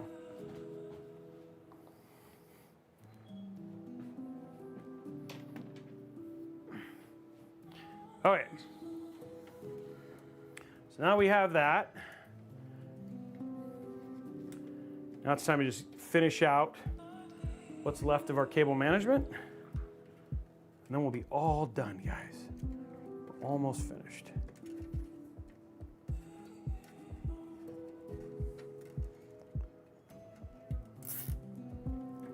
So just cover this to the top there, pulling it as tight down as you can. There we go.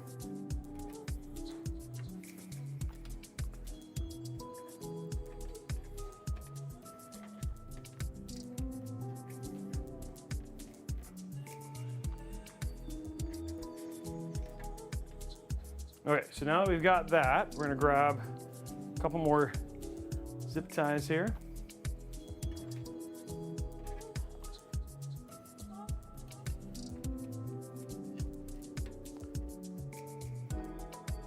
We're gonna do like a little angled thing here.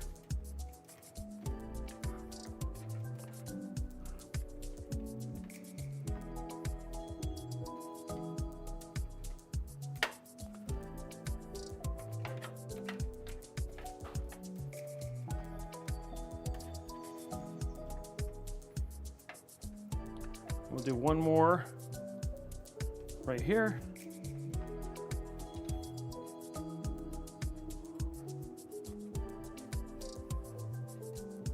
Again, just trying to make the back look clean too.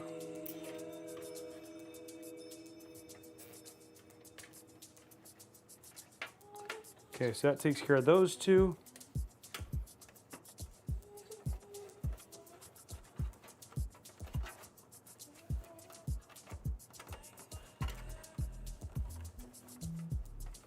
Okay, so all we have left now is one more cable. So this is your SATA cable. It only plugs in one way. So I have a tendency to plug it into that one because the main thing I can do here is just do a nice little zip tie of this all up. We're gonna just zip tie that together, just like that.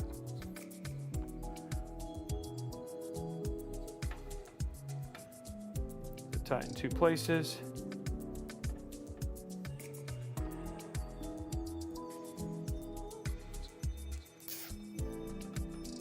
There we go. And then we're gonna zip tie up here.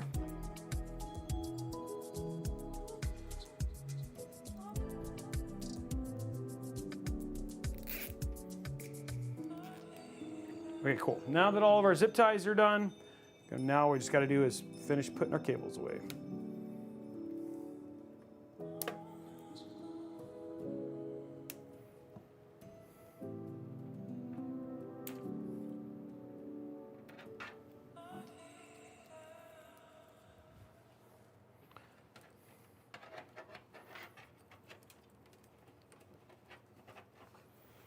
Okay, so there is our cable managed build. As you can see, even down at the bottom, pretty straightforward, nice and clean. They're all routed to the same way. If you wanted to, you could, just to make it look a little bit cleaner, if you wanted to do that, you could zip tie this together and just create like a nice little, and we'll do it just to finish it out, just to finish the build looking pretty. So putting a couple zip ties into this, I think would just give it a little bit more formation in the last little bit here, which makes it look a little bit cleaner down at the bottom.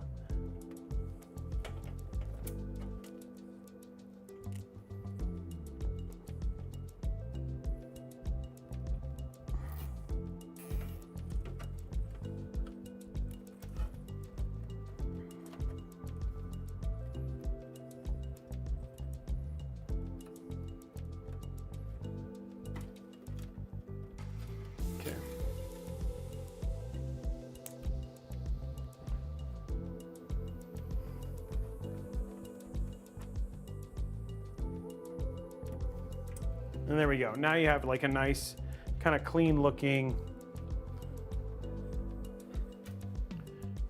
bottom area as well. So nice clean build, nothing's gonna show here. It's gonna be a very, very clean look. And then on the other side, your build also looks nice and neat, right? So again, very, very simple, you know what I mean, in terms of what we did, but your build actually looks pretty straightforward, pretty clean. Doesn't feel, I mean, it's you know, I'll tell you, the thing that makes it probably feel the most budget is just the fact that we're using a stock cooler. But I mean, like, outside of that, actually very, very clean build.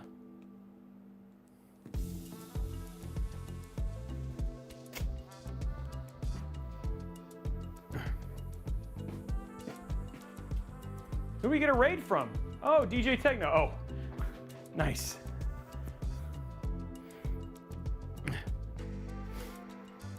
So there you go, guys. There is the build, 100% ready to go. Let's go through our sponsor for today, and then we'll, you know, we don't have any deals because, I mean, this whole build is a deal. So there we go.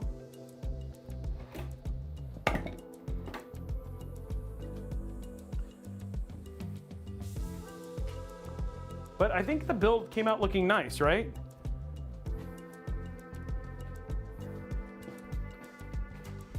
So there's our front. I think it looks really clean. There's our front, right? You know what I mean? It's got a nice little blue ring. Blue lighting would probably help with that. And then the back, also nice and clean as well. So the whole build just comes out really, really, really, really clean. Okay. So first stop, put our stuff back together. Thank you, Dr. McKnight, for the gifted sub. How are we doing likes on YouTube, guys?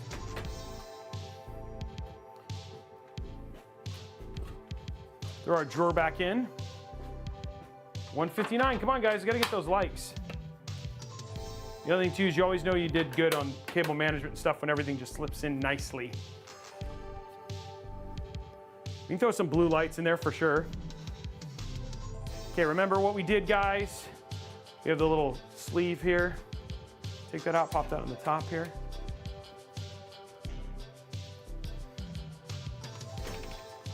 Put this down.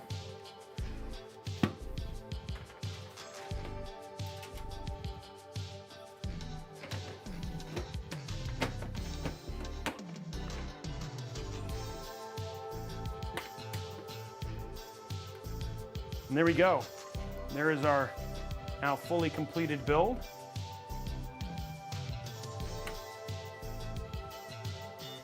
There it is, fully completed with all of the components and everything back on. But I mean, again, very nice looking build, no sag. You know what I mean? Like even when we light it all up and stuff like that, it should still look very nice. Okay.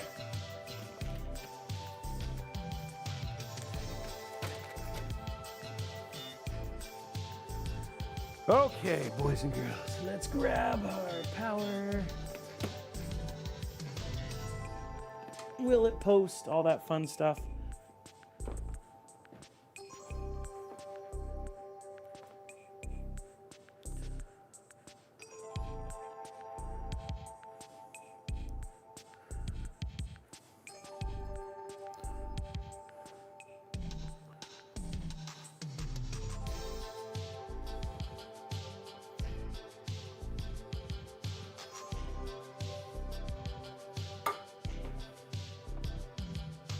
Go. All right, there we go.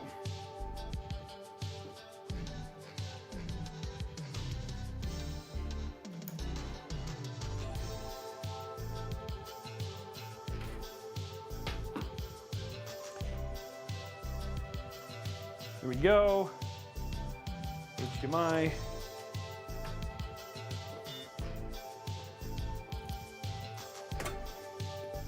Okay, let's do our zip tie count real quick and see what our zip tie count was, and then we'll do our sponsor real quick.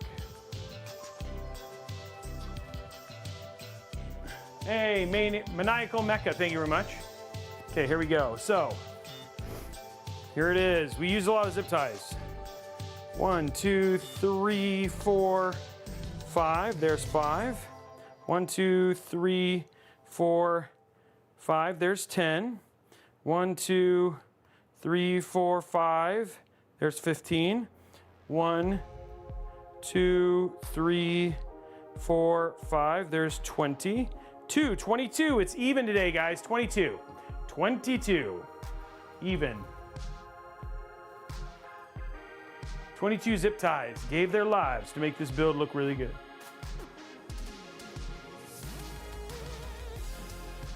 I like how people are like, no, no.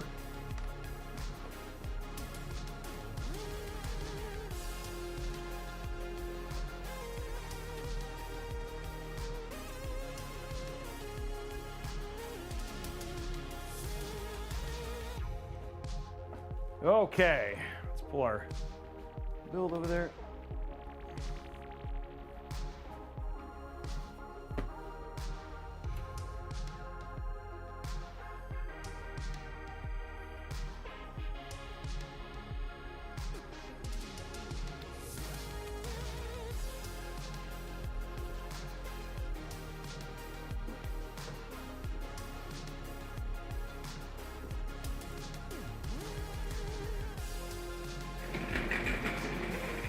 Okay.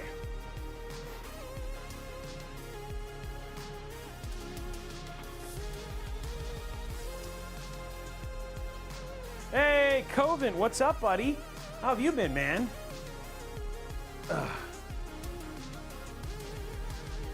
Yeah, guys, head over to YouTube, guys, and hit that thumbs up button.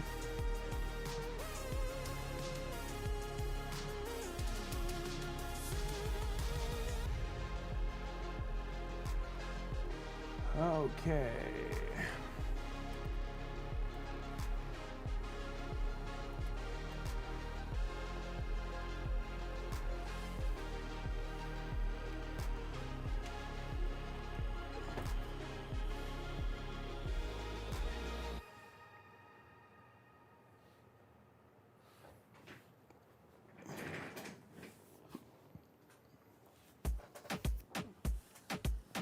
All right, so you finish a build like this.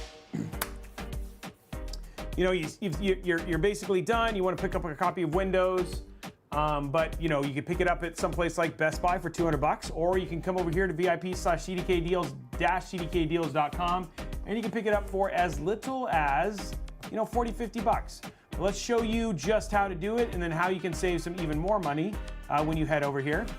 So here we are on the site. You can go down here. You can see you can get Windows 10 Pro for $23.65, Windows 11 Pro for $32.45, or you can pick up Windows 11 Home for $30 even. So if you click on Buy Now, let's go and buy Windows 11 Pro. That's a tendency to be what I usually buy. $32.45, hit Buy Now.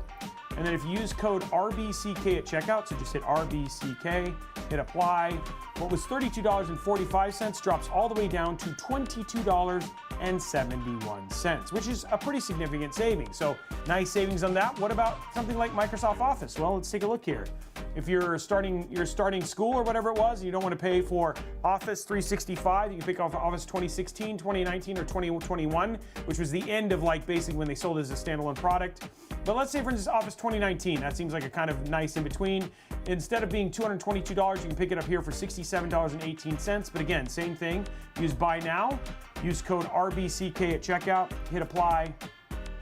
What was $67.18 drops all the way down to $47.03. Woodward, yeah, I think you still can do the free upgrade, so you don't even need to buy Windows 11 if you wanted to. But again, I just have a tendency to buy Windows 11 because it's easy. So, and there you go, guys, $47, and yeah, that's a significant savings. If you have questions, we literally have had thousands of people here at Robeytech who've used VIP-CDKdeals.com. If you have any questions, you can ask them. They have great customer service. So if you want to pick up a copy and save some money, use RBCK at checkout. They also sell some other things, though I'm not sure that the code works for those things as well. Okay, last thing I want to tell you guys about, and this is coming up a couple of times, is Robeytech.com. A couple things that we have here. For instance, if you want to pick up a commission build, you know, we have a couple commission builds that just got going. Thank you for the stretch, sir. You can email me. We'll build a PC right here on the stream if you want to. Also, not everybody can support us with subbing or whatever it was, but when you're shopping at Amazon, Best Buy, any of those places, Target, even if you're school shopping, just come here, click on Amazon. Then all of a sudden, everything that you buy here would actually go towards giving us a small little kickback, and it doesn't cost you anything more. So be very, very helpful, and it's always a good thing to help us and you know, help us do things like the giveaways and everything else. This is also a place where you can find all of our builds. So here's all the builds that we did in August. We just started September, even though it's like the 13th. We actually haven't done a normal build yet. So all of our builds are located here. So for any one of the builds that you want to find and all the parts. So if you wanted to build, like in the brand new H5 Flow that just came out, our video came out today for the review, you can come here and you can see like a good example of a build as well as a place to follow along. Now for our budget builds, here's our budget build locations. You can see right now we've done two $1,000 ones. Don't worry, guys, we're going to make less expensive ones. Our next one is like $750. Here is a $1,000 4070 build. You can click on this.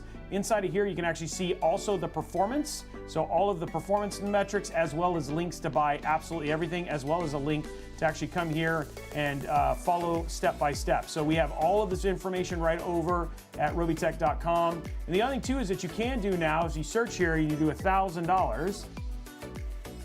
You can actually just search for the builds as well. Oh, it doesn't look like it has. It doesn't look like it has. No, but you know what I might have to do? Oh, I might have to do budget build. So if you do a search for budget build, there it is. There's all your budget builds and all that sort of stuff. Or you're like, hey, I want to build in the, let's say the SUP01. There you go, right there. There's your SUP01. So you can search and see what builds you want to have. And the search is actually pretty quick. So anyway, guys, there you can check it out, Robeytech.com. Also, if you guys ever want to just know everything going on, you can sign up for the Robeytech Insider. I don't know if I see that on here.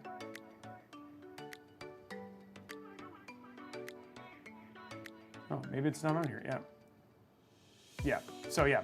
Anyway, there you go, guys. Robeytech.com. There's all your information, and then if you want to get builds or whatever it was, all that stuff is right there. So, hope you guys enjoy it, and yeah, let's get to actually building. Ugh. Oh, insiders by registering only. Okay.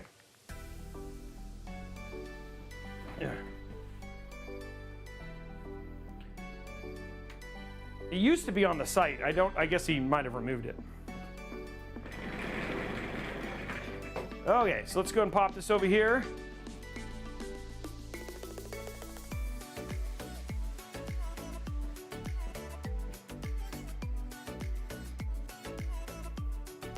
Put this down. Okay, guys, let's pull this over. It's time to get this thing turned on. Enjoy the fruits of our labor. Grab our power. Now the question is, will it post?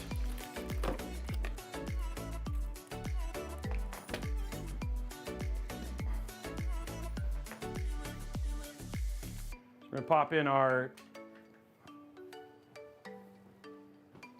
mouse and stuff.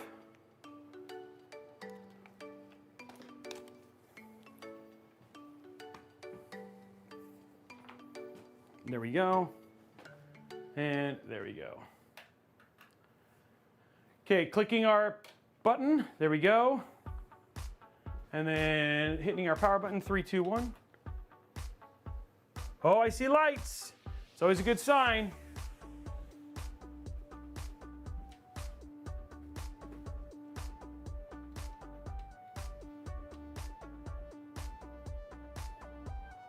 And there we go, lights are on. Oh, it's even got a little bit of light on the other side too. There we go, guys. There's the side view.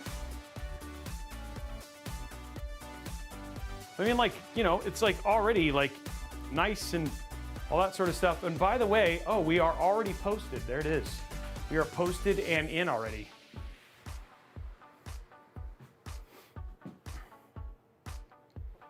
So let's go ahead and restart. We're gonna jump into the BIOS. Just make sure everything's set.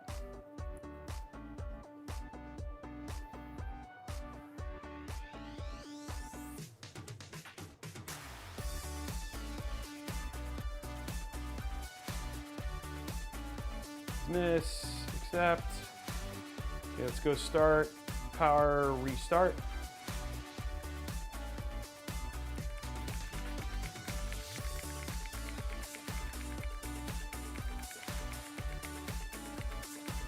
It's in, it's on. It's got 1 terabyte of storage, already have a bunch of games installed.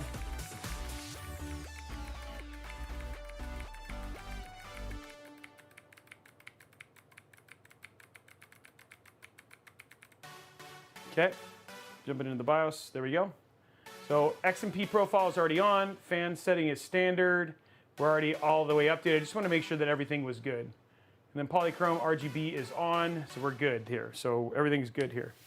Okay, so I just want to make sure BIOS and everything was set. We wanted to make sure XMP was on, so that's what we were just basically doing. Okay, so let's go to our side view here. Let's put our, let's get our glass on, so we can check our thermals.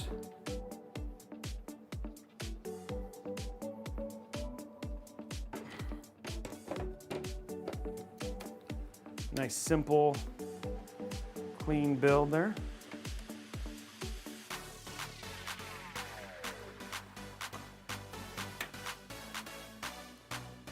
Okay, so now what I'm gonna do is I'm gonna take this and plug this in.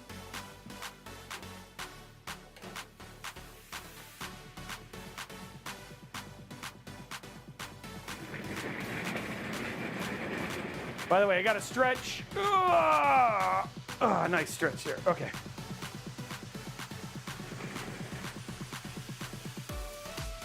Okay, let's go to here. Display settings.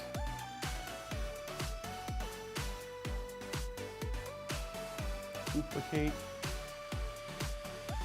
Changes.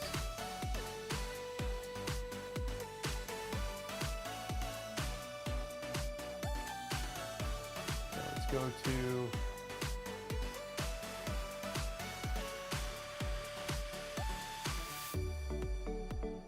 there we go.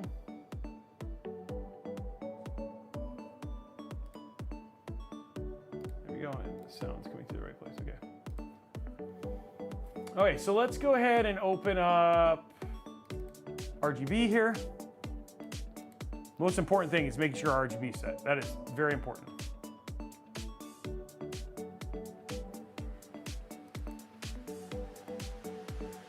While we're doing this, let's go and grab Steam here. No.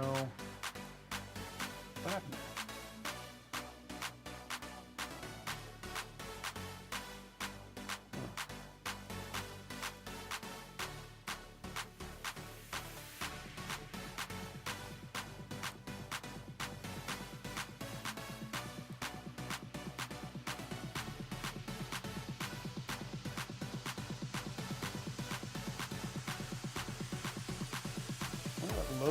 I wonder what driver this is doing. Probably gonna reboot this here in a second. Okay, I'm gonna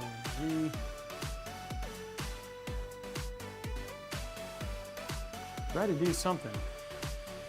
I'm gonna reboot this. Oh, there it goes. No, it loaded. That was weird. Okay, so we're gonna go to select all channels. We're gonna go to static. And there we go. Now we got what we want. Nice, there we go. Nice simple blue, because the fan around the outside's blue. I almost feel like doing, let's go like more of a lighter blue, because it's almost like there we go. That's even better. Okay, cool. So there's our blue. That actually looks really nice. Okay, and now a little peel here.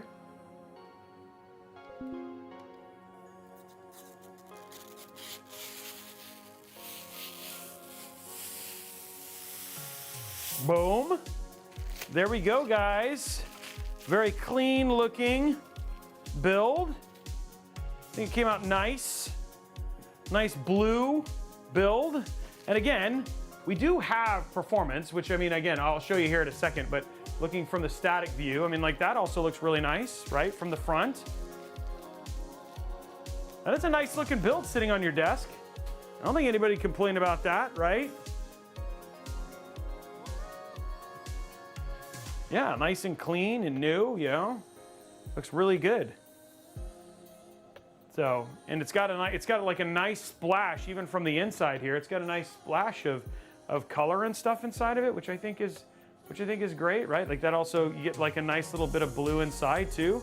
It actually looks way more premium than, you know, it's like, you know, than $1,000, right? And this is a 4070 build. There's an RTX 4070 inside of this.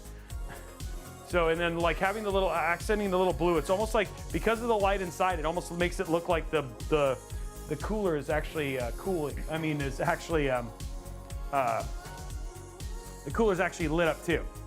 Okay, so let's jump into capture here. Let's just check temps. Now remember, this is the stock cooler. I'm gonna go ahead and, well, I'm not gonna run that yet. Okay, this is the stock cooler.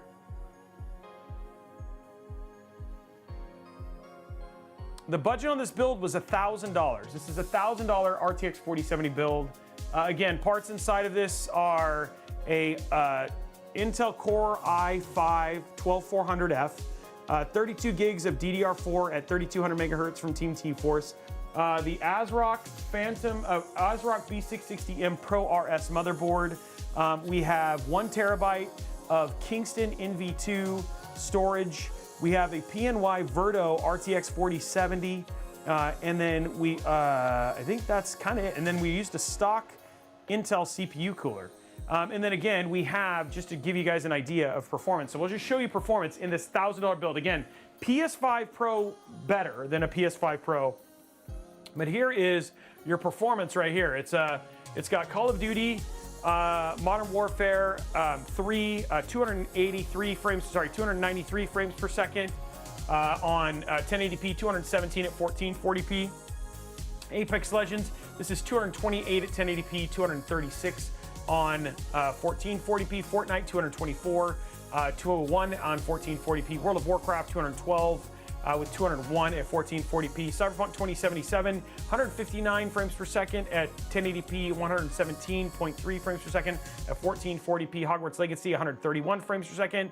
And then you got 108 on 1440p. Forza Horizon 5, 125 at 1080p, 112 at 1440p. Black Myth Wukong, 118 at 1080p, 85, 1440p. Far Cry 5, 109.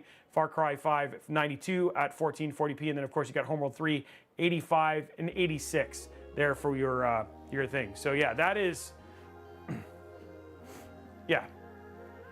So, yeah, there you go right there. Very, very nice PC for literally at $1,000 right there. And let's show you guys some temperatures. We'll show you guys a little bit of this. Not only did we just put them in the graph, let's go ahead and show you some of those performance numbers here on the show. And how are we doing likes on YouTube, guys? Remember, we'd love to give away that. And we're still going to give away this build at the end of the show as well. So we'll be giving away this PC at the same time. All right, so let's go ahead and drop. So there's our temps right now. It's kind of sitting at 35. Let's open up Cinebench.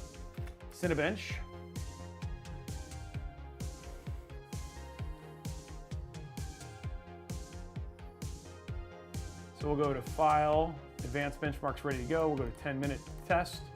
Bring up this. Go ahead and start our multi-core.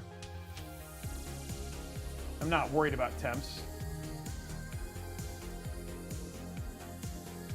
Fans are spinning up. And again, 5960, this is not gonna be a problem. Hobbs TCAT, a long, long time. It might go up by like $2. Yeah, and it's upgradable, that's true, right? You can upgrade to a 13th or 14th gen CPU if you wanted to. So you could go all the way up to a 14.7 because this will do a 240 millimeter AIO in the front.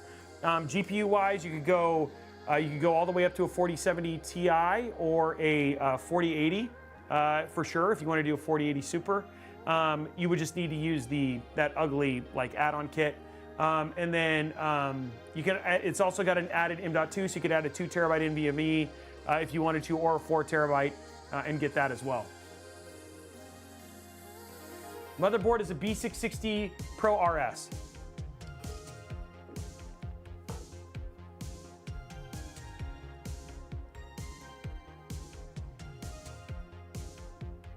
And again, this is a 12400, right? So this is not going to be anything crazy from a performance standpoint. Again, spent most of the money getting in that GPU, which again, over a 60 CU card for sure. And there you are right there, running in at 9585 for our 12400F.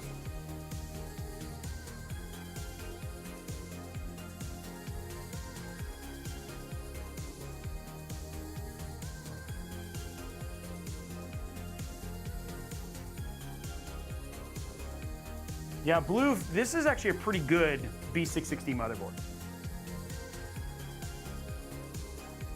So, I mean, again, you have enough, if you wanted to, again, the VRMs do have heat sinks, so you do have heat sinks across the VRM. I think ideally, I would put like a 14700 non-K. Like, again, I'd probably stay away from K SKUs on this, but I mean, you could put a non-K in any one of these boards if you wanted to.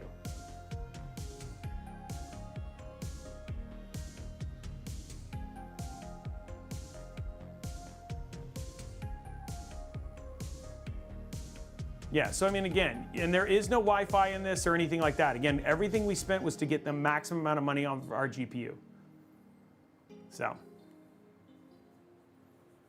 Okay, so let's go ahead and hit stop here. It's not gonna get any warmer than this. It'll probably stay right around this point. But again, 65 watts, and then again, you could put a nice air cooler on this and do a 14.7. I mean, you could do even the bigger, like non-stock Intel one. I run that on a 13.9 on a Tiki and it runs beautiful. Yeah, you could do, there is a Wi-Fi version of this board if you wanted to. Okay, so let's see this is what you paid for though. This is what you paid for, because when when we did the last one that we did was $1,000. It was a 14th gen Intel, or was it a 13th gen Intel with a 4060. This is what you're paying for, though. I hope we don't have to load forever. Let's see what we got. We may have a couple of things that may need to load.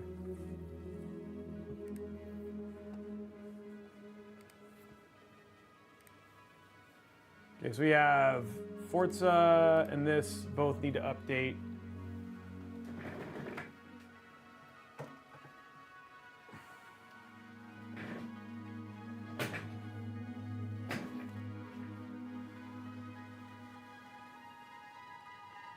Juicy, I don't know off the top of my head. I don't know if, Tom, that's something you can pull, just how much the Wi-Fi version would be.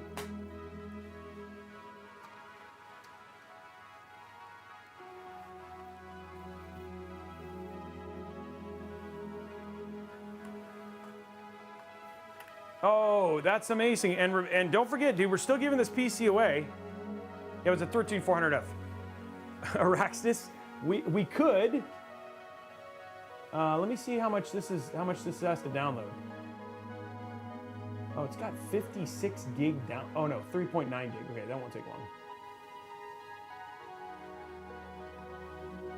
I was like 56 gig download.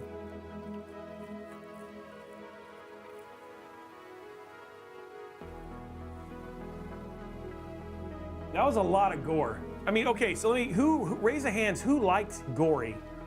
Who liked that game? That game was actually, from a gameplay standpoint, I really enjoyed it. I don't know if the art style, I don't know if, I mean, the story was good, but it was just, it was over in the wrong ways for me.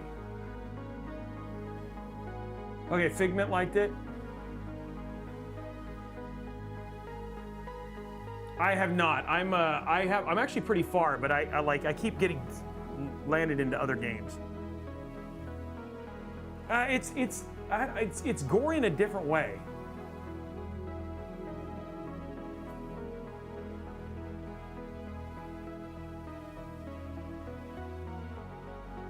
So we'll let this patch real quick.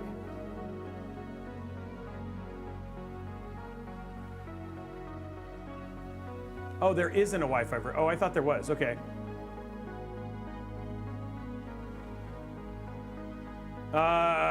Goliath, I absolutely can't live without 1 gig.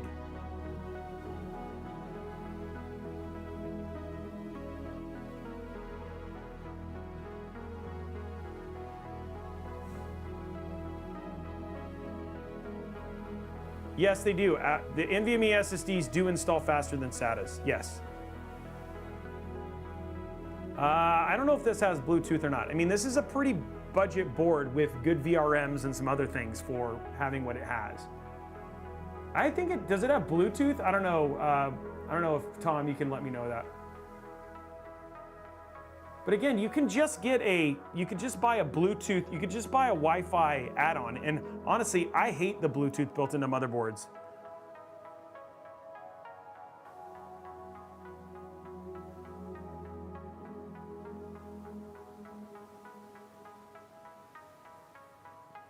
Okay.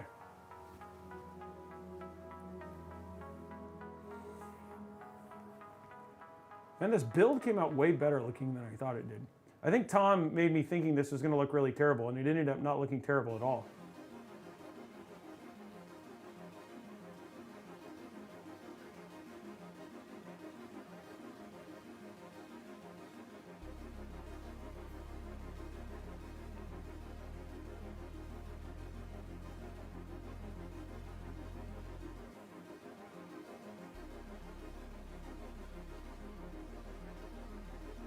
Tom didn't tune the RGB. No, he just slaps it in so he can test it. He doesn't take near the amount of time I take to build these PCs. That is true.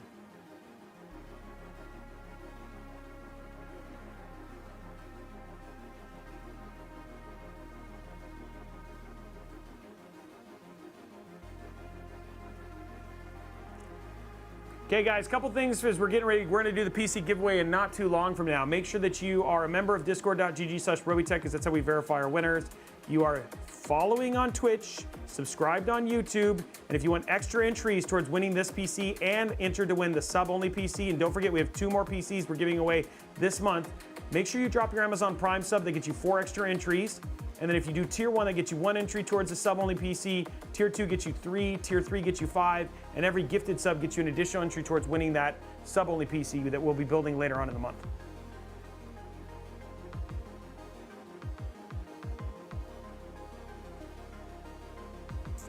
Yeah, Big Tony, there's a lot you can do for $1,000 bucks. The winners for that, yes, there's announced during a live stream, but you don't need to be present for the sub-only giveaway. For this one, you have to be here.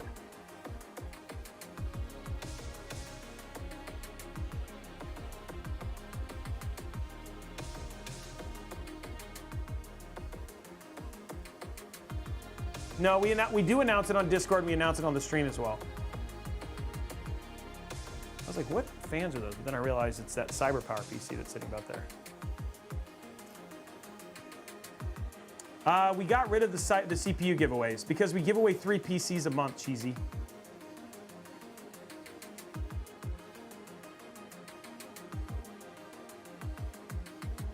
So we went to full PC builds.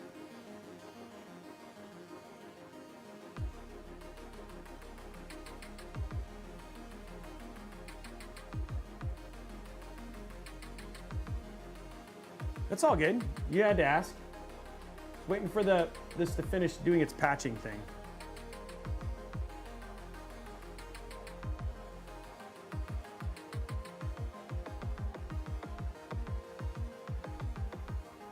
Is 7800 X3D hard to get right now, Robo?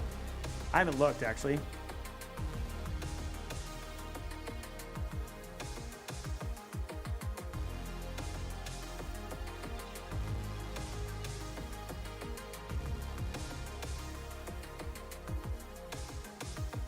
Well, Joshua Wood, you're just going to miss the PC giveaway.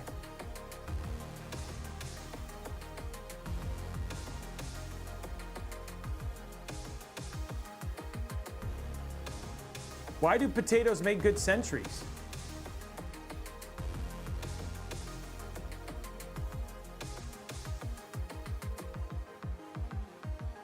Why do they make good sentries? I'm waiting.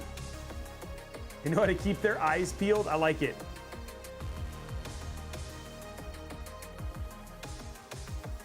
Why these days BS blue screen of death appearing? I don't understand the question. I already stretched, Blondie.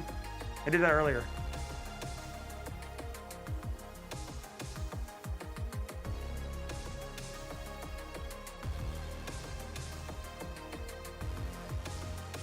Oh, another stretch? Oh, I am sorry. I didn't want to. Oh, you're right. In need of temperance. I'm sorry. Okay, another stretch. We'll get behind the build. Stretch! Oh! It's almost done.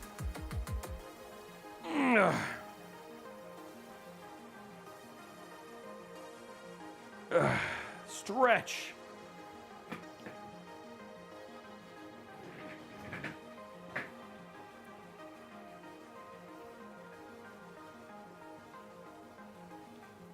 Okay, 12 seconds, remember, on this one.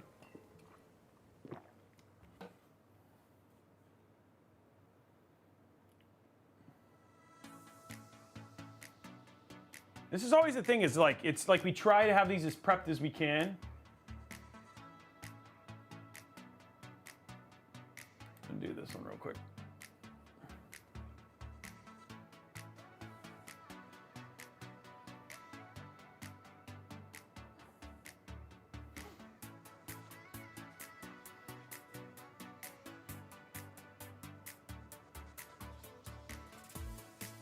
Says 4.2. What is it like? It said it was a small update. So if not, I'm just gonna run friggin' Cyberpunk.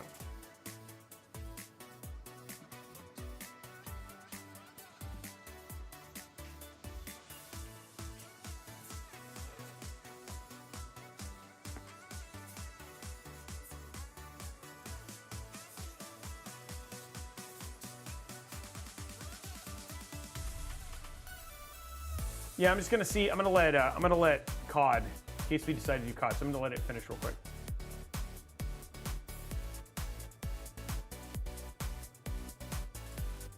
Pancake, it's really cheap.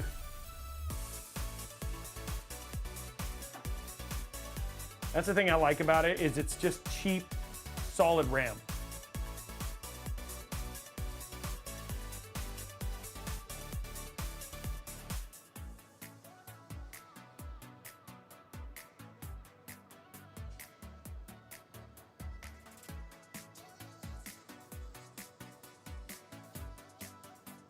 Twerk party. That's a nice fast download though.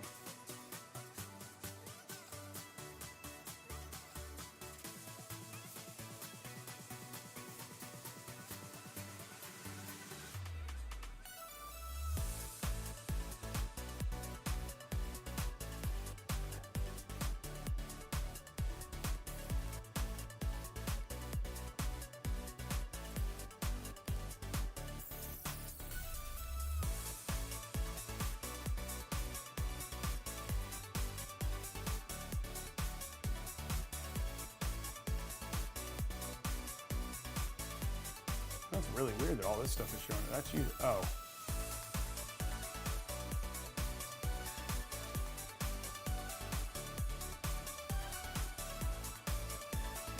I'm looking for.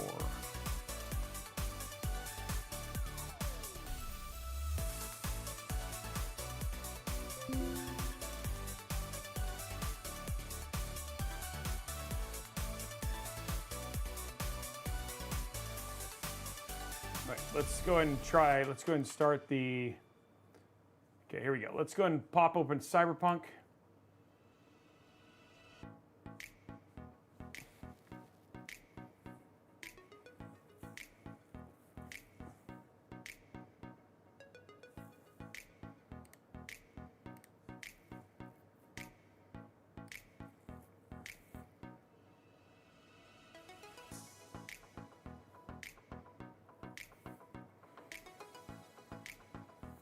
Just waiting for it to load. I don't know why it's taking so long to load.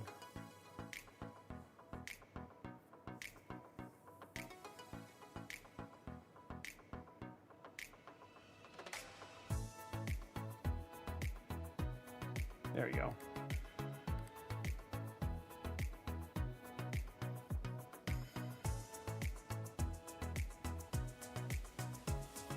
Hey, Lagoon, good Lagoon. Thank you very much for the subs.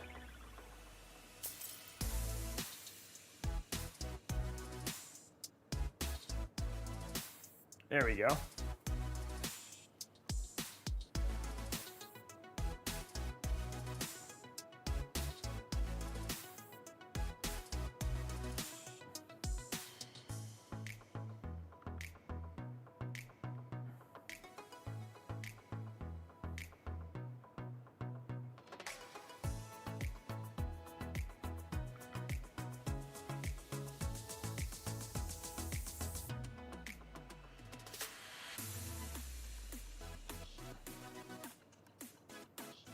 So we've showed you temps, now we're just gonna load some games here. Throw some Cyberpunk 2077, let's go to settings, go to video. We're at 2560 by 1440. Graphics balanced, frame generation is off. So this is basically at everything set. Let's just run our benchmark.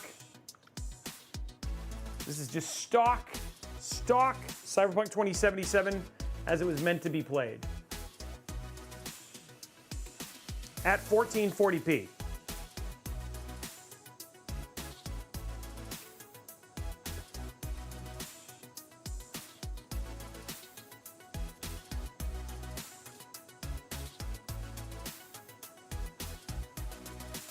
This does not have frame generation. Again, just 1440p, DLSS set to balance, ray tracing. Actually, I need to see what ray tracing he set. We'll reset that. But again, 1440p running beautifully. I don't think they have 1440 LMNO, yeah. Yeah, you're north of 60, and this is with ray tracing set to everything you want.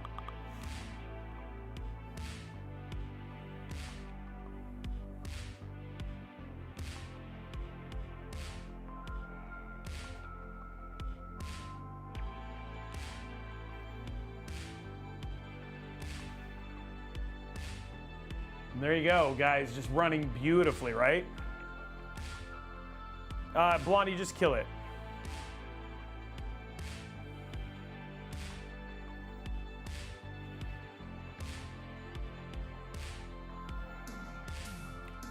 We could probably at performance if we wanted to. Let's see what we actually have it set to. I don't know what actually is on here. So we're gonna set it to Ray Tracing Ultra, DLSS separate, frame generation off. I'm gonna set it to balanced, hit apply. This is actually, I think it actually, let's just see what that might be the same one. I just wanna verify. Yes, Goliath.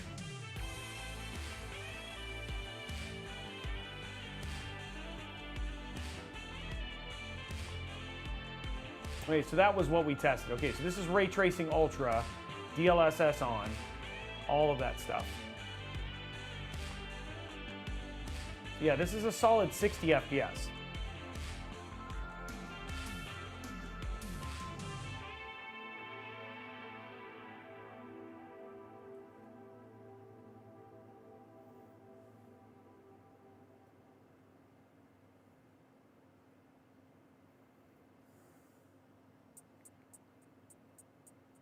I think this could do frame generation. This could do 4K with frame gen, yes. With ray tracing if you wanted to.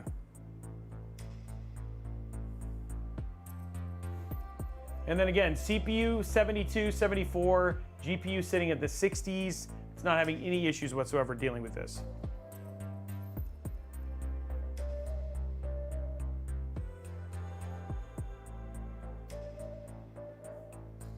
And it's $1,000, guys. It's $1,000.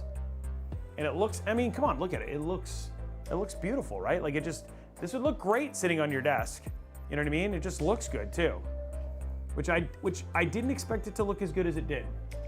Okay, so let's for the sake of this, let's throw it to the wolves here. We're gonna set it to Ray Tracing Ultra. We're gonna put it on DLAA, and then we're gonna turn on frame generation. So this is literally raw, no upscaling, but we're gonna use frame gen to get up there. But this will look the crispest you will ever see Cyberpunk look.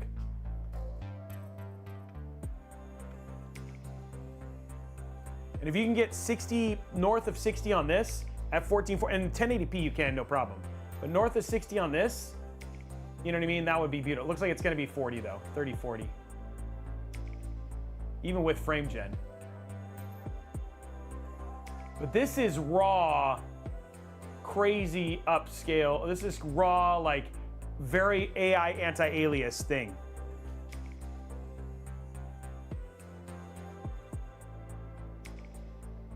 And again, this is just to show you some of the other ones. And again, we have all the raw data. When we put the video out, which will be out Friday next week, we'll have all the raw data that also shows all the settings that Tom used. But this is the stuff I get to play with it however I want to.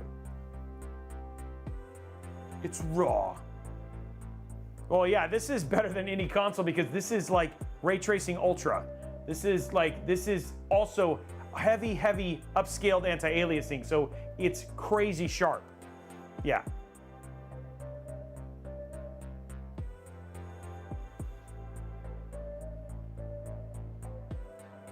And again, you could do regular 60 plus FPS, and you could go north of 100 if you ran it with frame gen.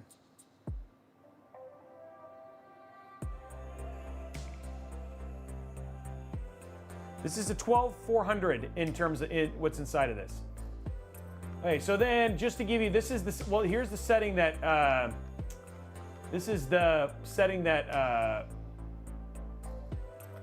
Tom ran. So running it at balance, we're gonna turn on frame generation and everything else is right where it is. And then this is how I would run it if I was gonna do it. So this is basically running it how I would recommend running it. I think because a lot of the tweaks have been fixed out of frame generation, so it's just essentially free frames at this point in time.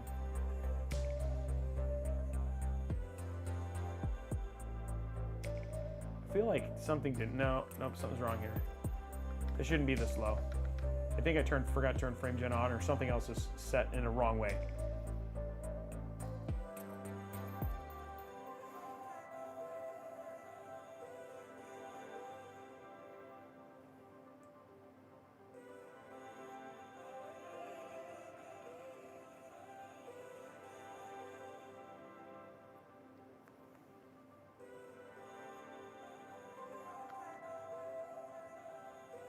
Again, keeping the price at $1,000. That was the whole focus here, was just to keep the price Add $1,000 and putting an RTX 4070 build, that is $1,000.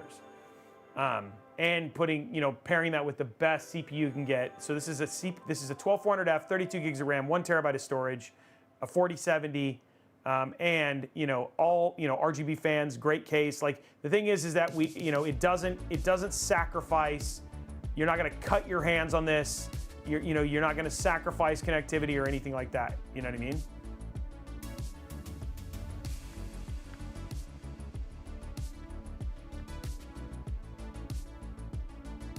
I feel like that was worse than I was expecting.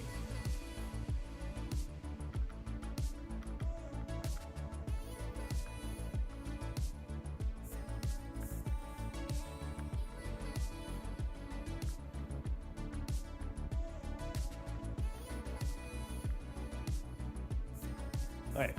Well, let's go ahead and check out another game.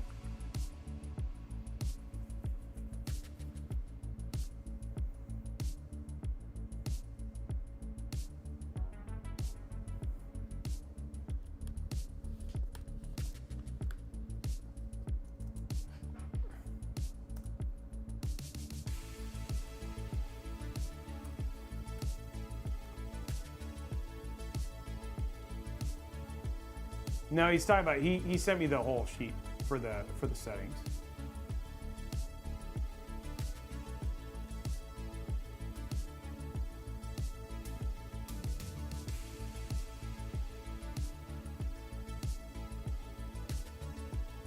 So Cyberpunk 2077, he set high presets. Okay.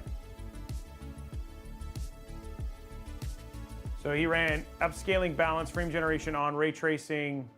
Oh, he has it all. Ray tracing ultra. Okay.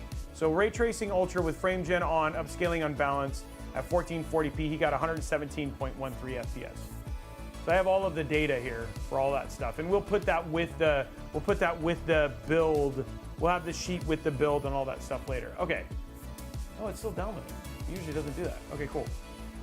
Let's go ahead and look at. Let's hit play here. Let's look at Black Myth Wukong. What happened to Black Myth Wukong?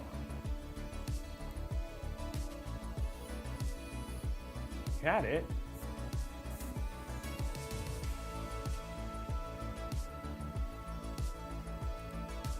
It didn't have the it's like it just, oh, because it's software, it's tools.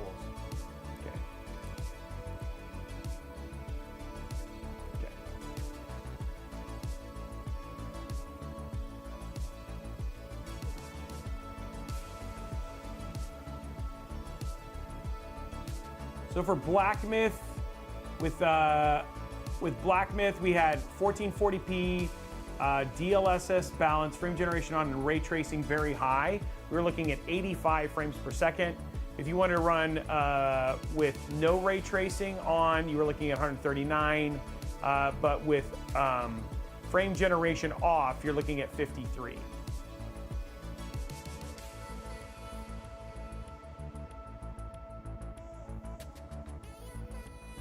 So let's go to settings. So we're going to do it for frame generation on. We're going to go to borderless aspect. We're going to go to 1440p. Frame rate VSync off. Motion blur, we're going to turn it off because it's usually not off. Graphics, we're going to set everything to DLSS frame gen on. Ray tracing on, very high. And then graphics presets to high. Okay, let's run our benchmark. So remember, guys, this is a $1,000.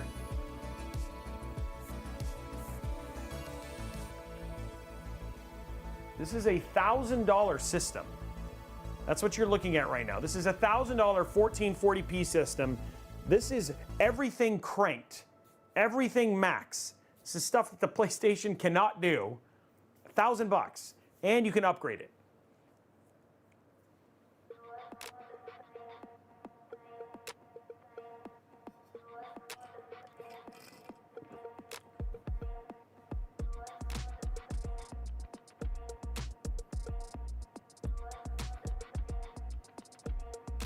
And there you go, guys, 93. This will be an 83. This is, look at this.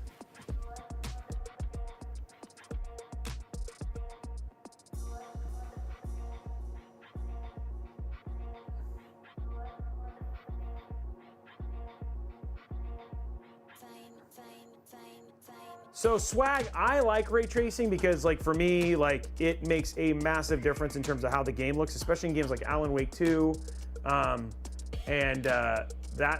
especially games like Alan Wake 2, that means a lot to me.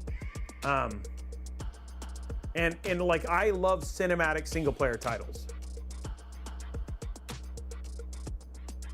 It does have ray tracing, but it doesn't have it, and with the PlayStation Pro, it does have upscaling as well, but it's not ray tracing on Ultra. It has ray tracing. Most of the games run ray tracing on low.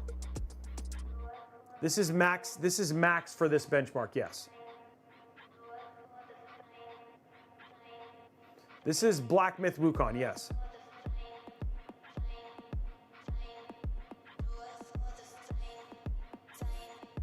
It will run Tetris and Crysis.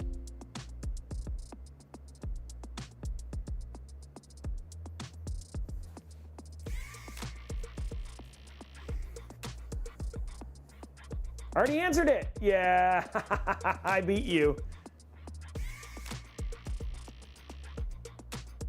Temps on this are in the 70s, 60s and 70s. It's on a stock cooler.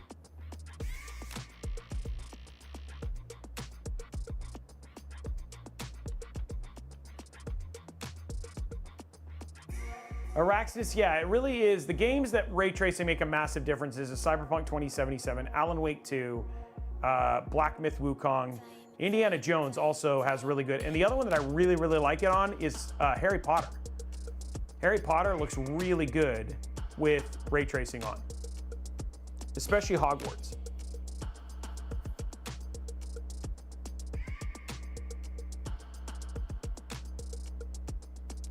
I don't have Devil May Cry installed. And there you go, guys. 98 frames per second. Minimum was 68. And then, like I said, this is obviously with frame gen. If you turn frame gen off, it'd be about just shy of 60 at 1440p.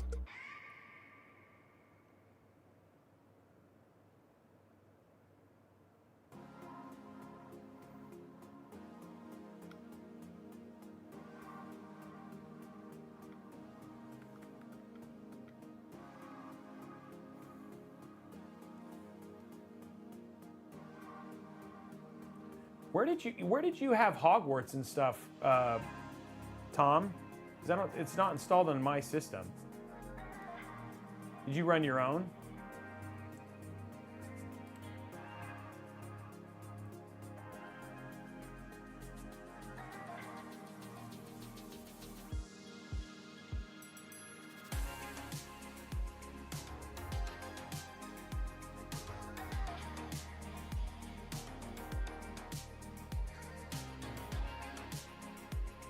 Yeah, but understand 3090s, the older RT cores, right? Honestly, the 3rd gen ones make a big difference, Araxness, and I know even with the 3090. Oh, you had to install, okay, gotcha.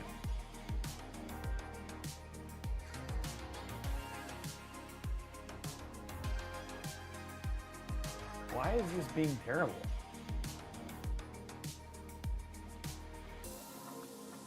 Yeah, and for what this machine is, which is actually very, very impressive.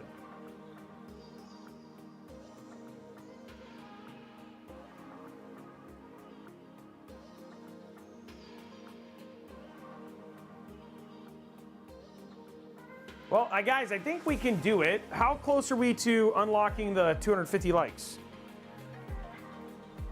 I think we can call it. We've shown you, and again, I just want to walk through it one more time.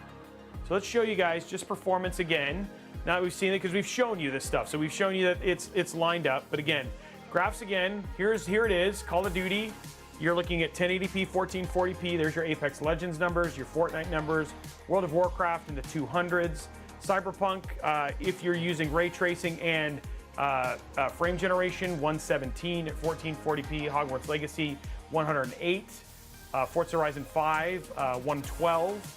Black Myth Wukong 85, Far Cry 6 92, and then Homeworld 3 sitting in at 86.27 FPS, guys. So, and it, you know, again, very, very impressive system. You know, definitely more CUs than a PlayStation 5. And when you consider the fact that it has, you know, when you add the Blu-ray and you add the stand, only about $130 more than a max PlayStation 5. But what you can do with this is you can upgrade the GPU, you can upgrade the CPU. So you could put a 14.7. You could put a 14700K, you could put a 240mm AIO, you could put in a 4080 or a 4080 Super, you can upgrade this to the 50 series. There is lots of stuff that you can do with this that you cannot upgrade with a PlayStation 5 Pro. So yeah. And there it is, guys, we hit our YouTube goal. So let's go ahead.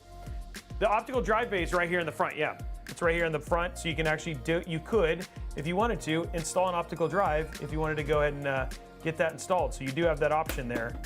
As well. So, okay, let's go ahead and do our first giveaway. $25 Newegg gift card up for grabs to one lucky winner. While I'm doing this, guys, do not forget exclamation point community. So while I'm letting this giveaway run, here's a couple things. One, if we're gonna be giving away this PC in just a few minutes. If you want to get in on this PC, first thing you got to do is you got to be a member of Discord, discord.gg/Robeytech. So go join that. You got to be following on Twitch. You got to be subscribed on YouTube. Okay, those three things have to happen. The other thing too is that if you want to get extra entries towards winning this PC, drop your Amazon Prime sub. It's free. That gets you 4 extra entries, and it puts you into the sub-only PC that we're going to be building later on in the month. If you want to get more entries towards winning that PC that we're going to be giving away, which is going to be higher priced than this one, I think it's a 4070. It's a 4070 Super build. If you want to get in, it's like 16 or 1700 bucks. If you want to get in on that, make sure that you drop tier 1 gets you one entry, tier 2 3, tier 3 5, and every gifted subs gets you an additional entry towards winning that sub only PC. But for this one, you do not need to be a subscriber to enter to win. It just gives you additional entries. So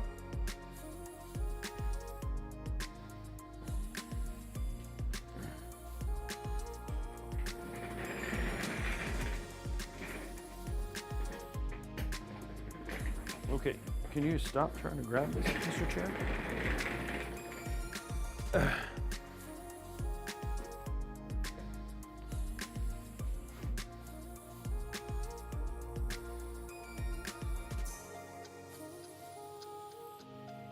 Honestly, this build just came out way better. I mean, like, I thought it was going to be way worse, but I think a lot of times what I've kind of learned is that if you take your time and you're very intentional both about your cable management and all that sort of stuff, you can really make almost any PC look really nice.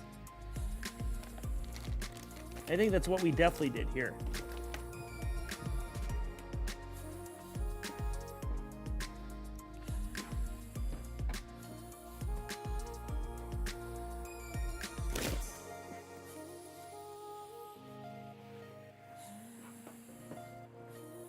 I mean, I love all the blue accents and stuff like that. It actually looks like a really nice, intentional build.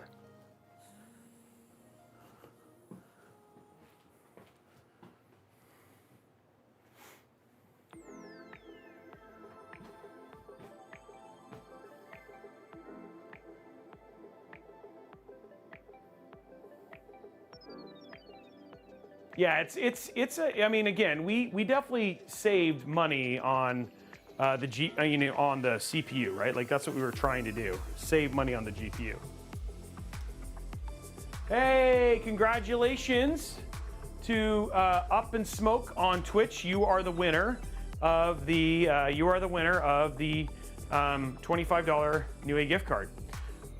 Yeah, and the you know, like I said, if you go to the side view here, you get that nice, like, kind of that blue look even inside, because the sock cooler has that nice blue ring around it, so it just really kind of brings the whole thing together, which I thought was really nice. Okay, guys, now is the time. Giving away the PC. Remember, subs, you get additional entries.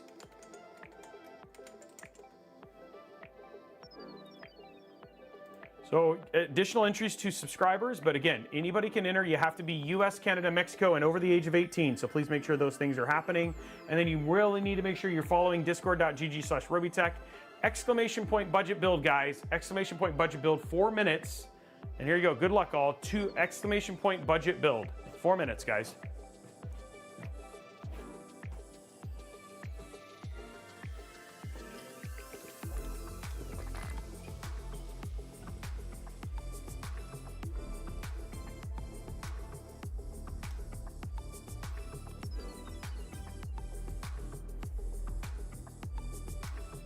There we go. Exclamation point budget build. Happening right now.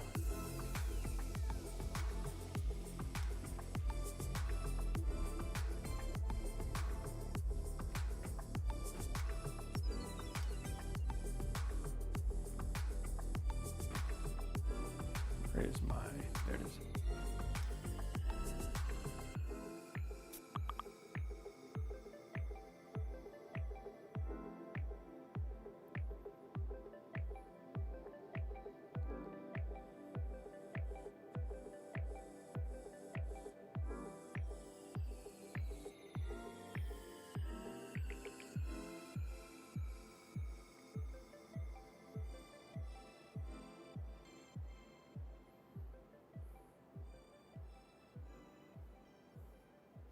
Four minutes, guys. Oh, wait, something happened. Hold on. What, is it running? Hello? What is it? What is she doing? Oh, the giveaway's not running. Oh, okay, I'm starting it now. Sorry, guys. Why is it not running?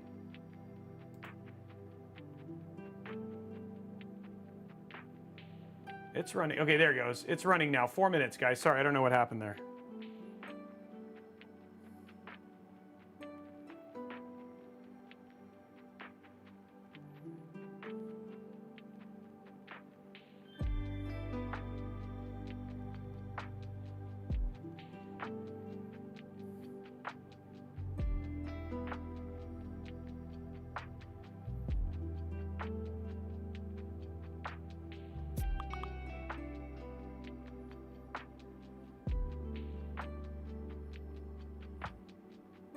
There you go. Giveaway is running 3 minutes, guys. There you go.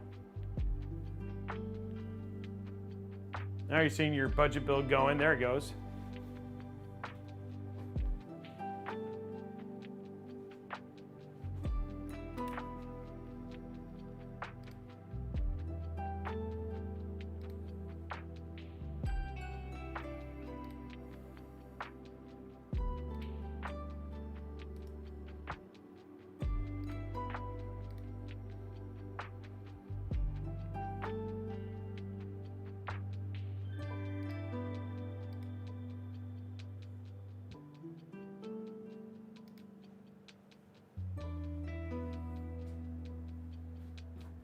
Two minutes, guys.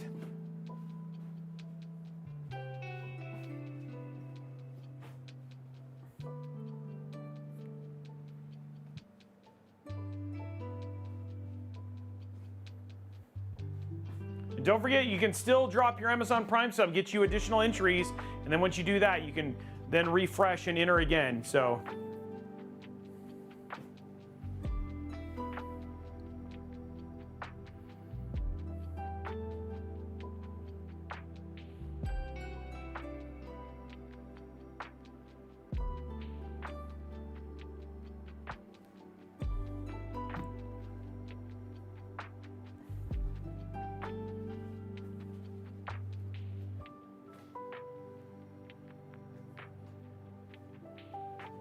One minute and 30 seconds, guys.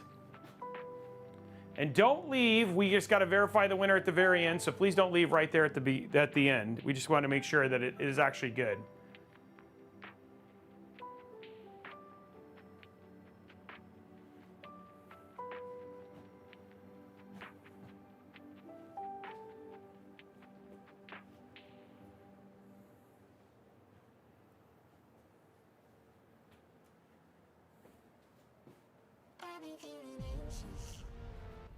It's almost done, guys.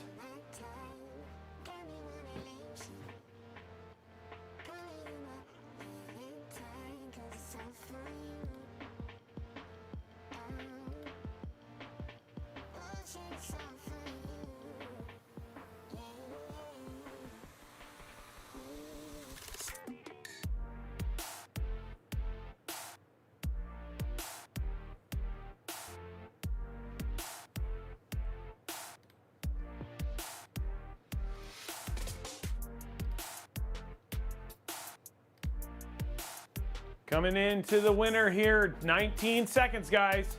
Okay, so what's happening for the rest of the week? So we have, the next stream is on Tuesday. We got a doubleheader Intel Live happening. We're gonna be playing Final Fantasy 14. That's gonna be happening first thing on Tuesday. And then we're back Tuesday evening. We're gonna be giving away a brand new 4070 Super to one lucky winner as a partnership with ASUS. And we're gonna be building all of their ASUS Prime components inside of the AP201, which is their ASUS Prime Mini ITX build. Should be very, very fun, very, very cool build.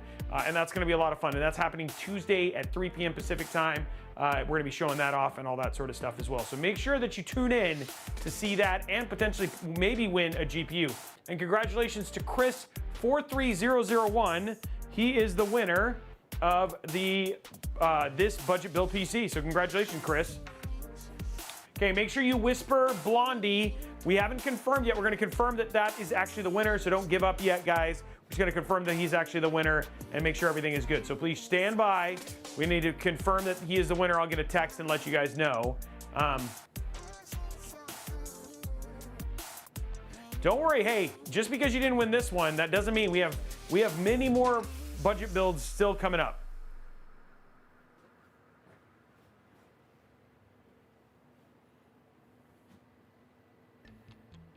Need of temperance. Well, I know that you can't win I don't think you can win another PC anyway, yeah.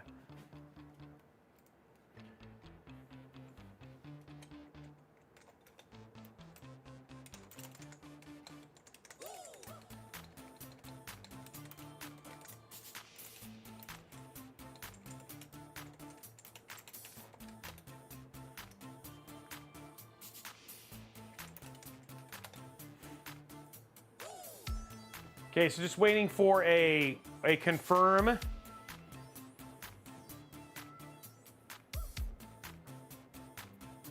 Oh yeah.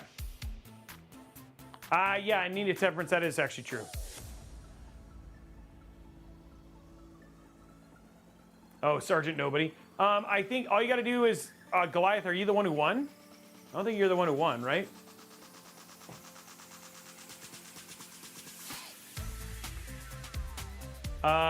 It's Chris 43001.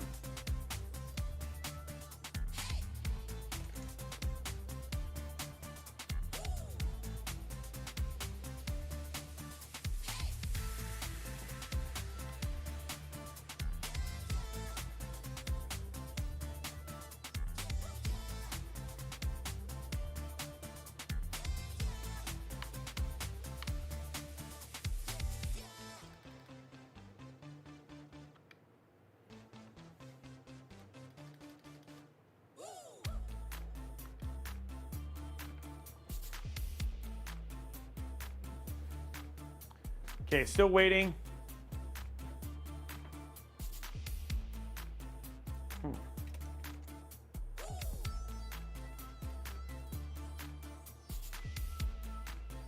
We're still waiting for the confirmation.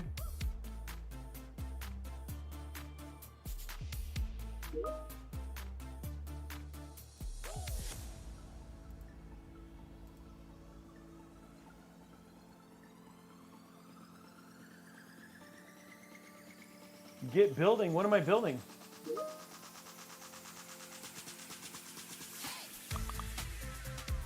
I have a dad joke request. Okay, waiting. What are we waiting for, Blondie? Has he not even whispered you, or what? What's going on?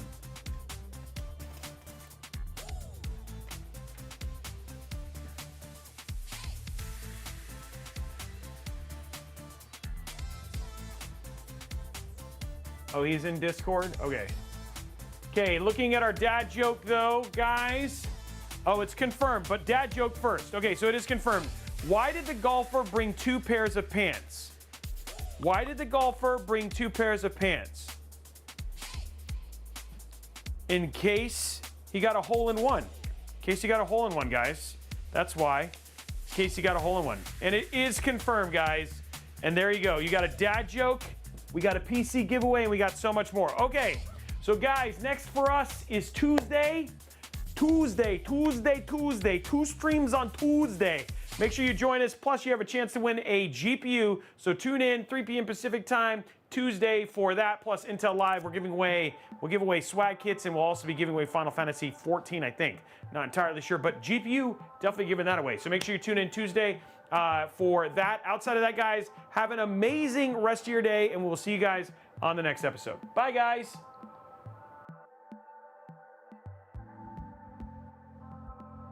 Portions of this program are brought to you by the Zip Tie Foundation of America and Excalibur.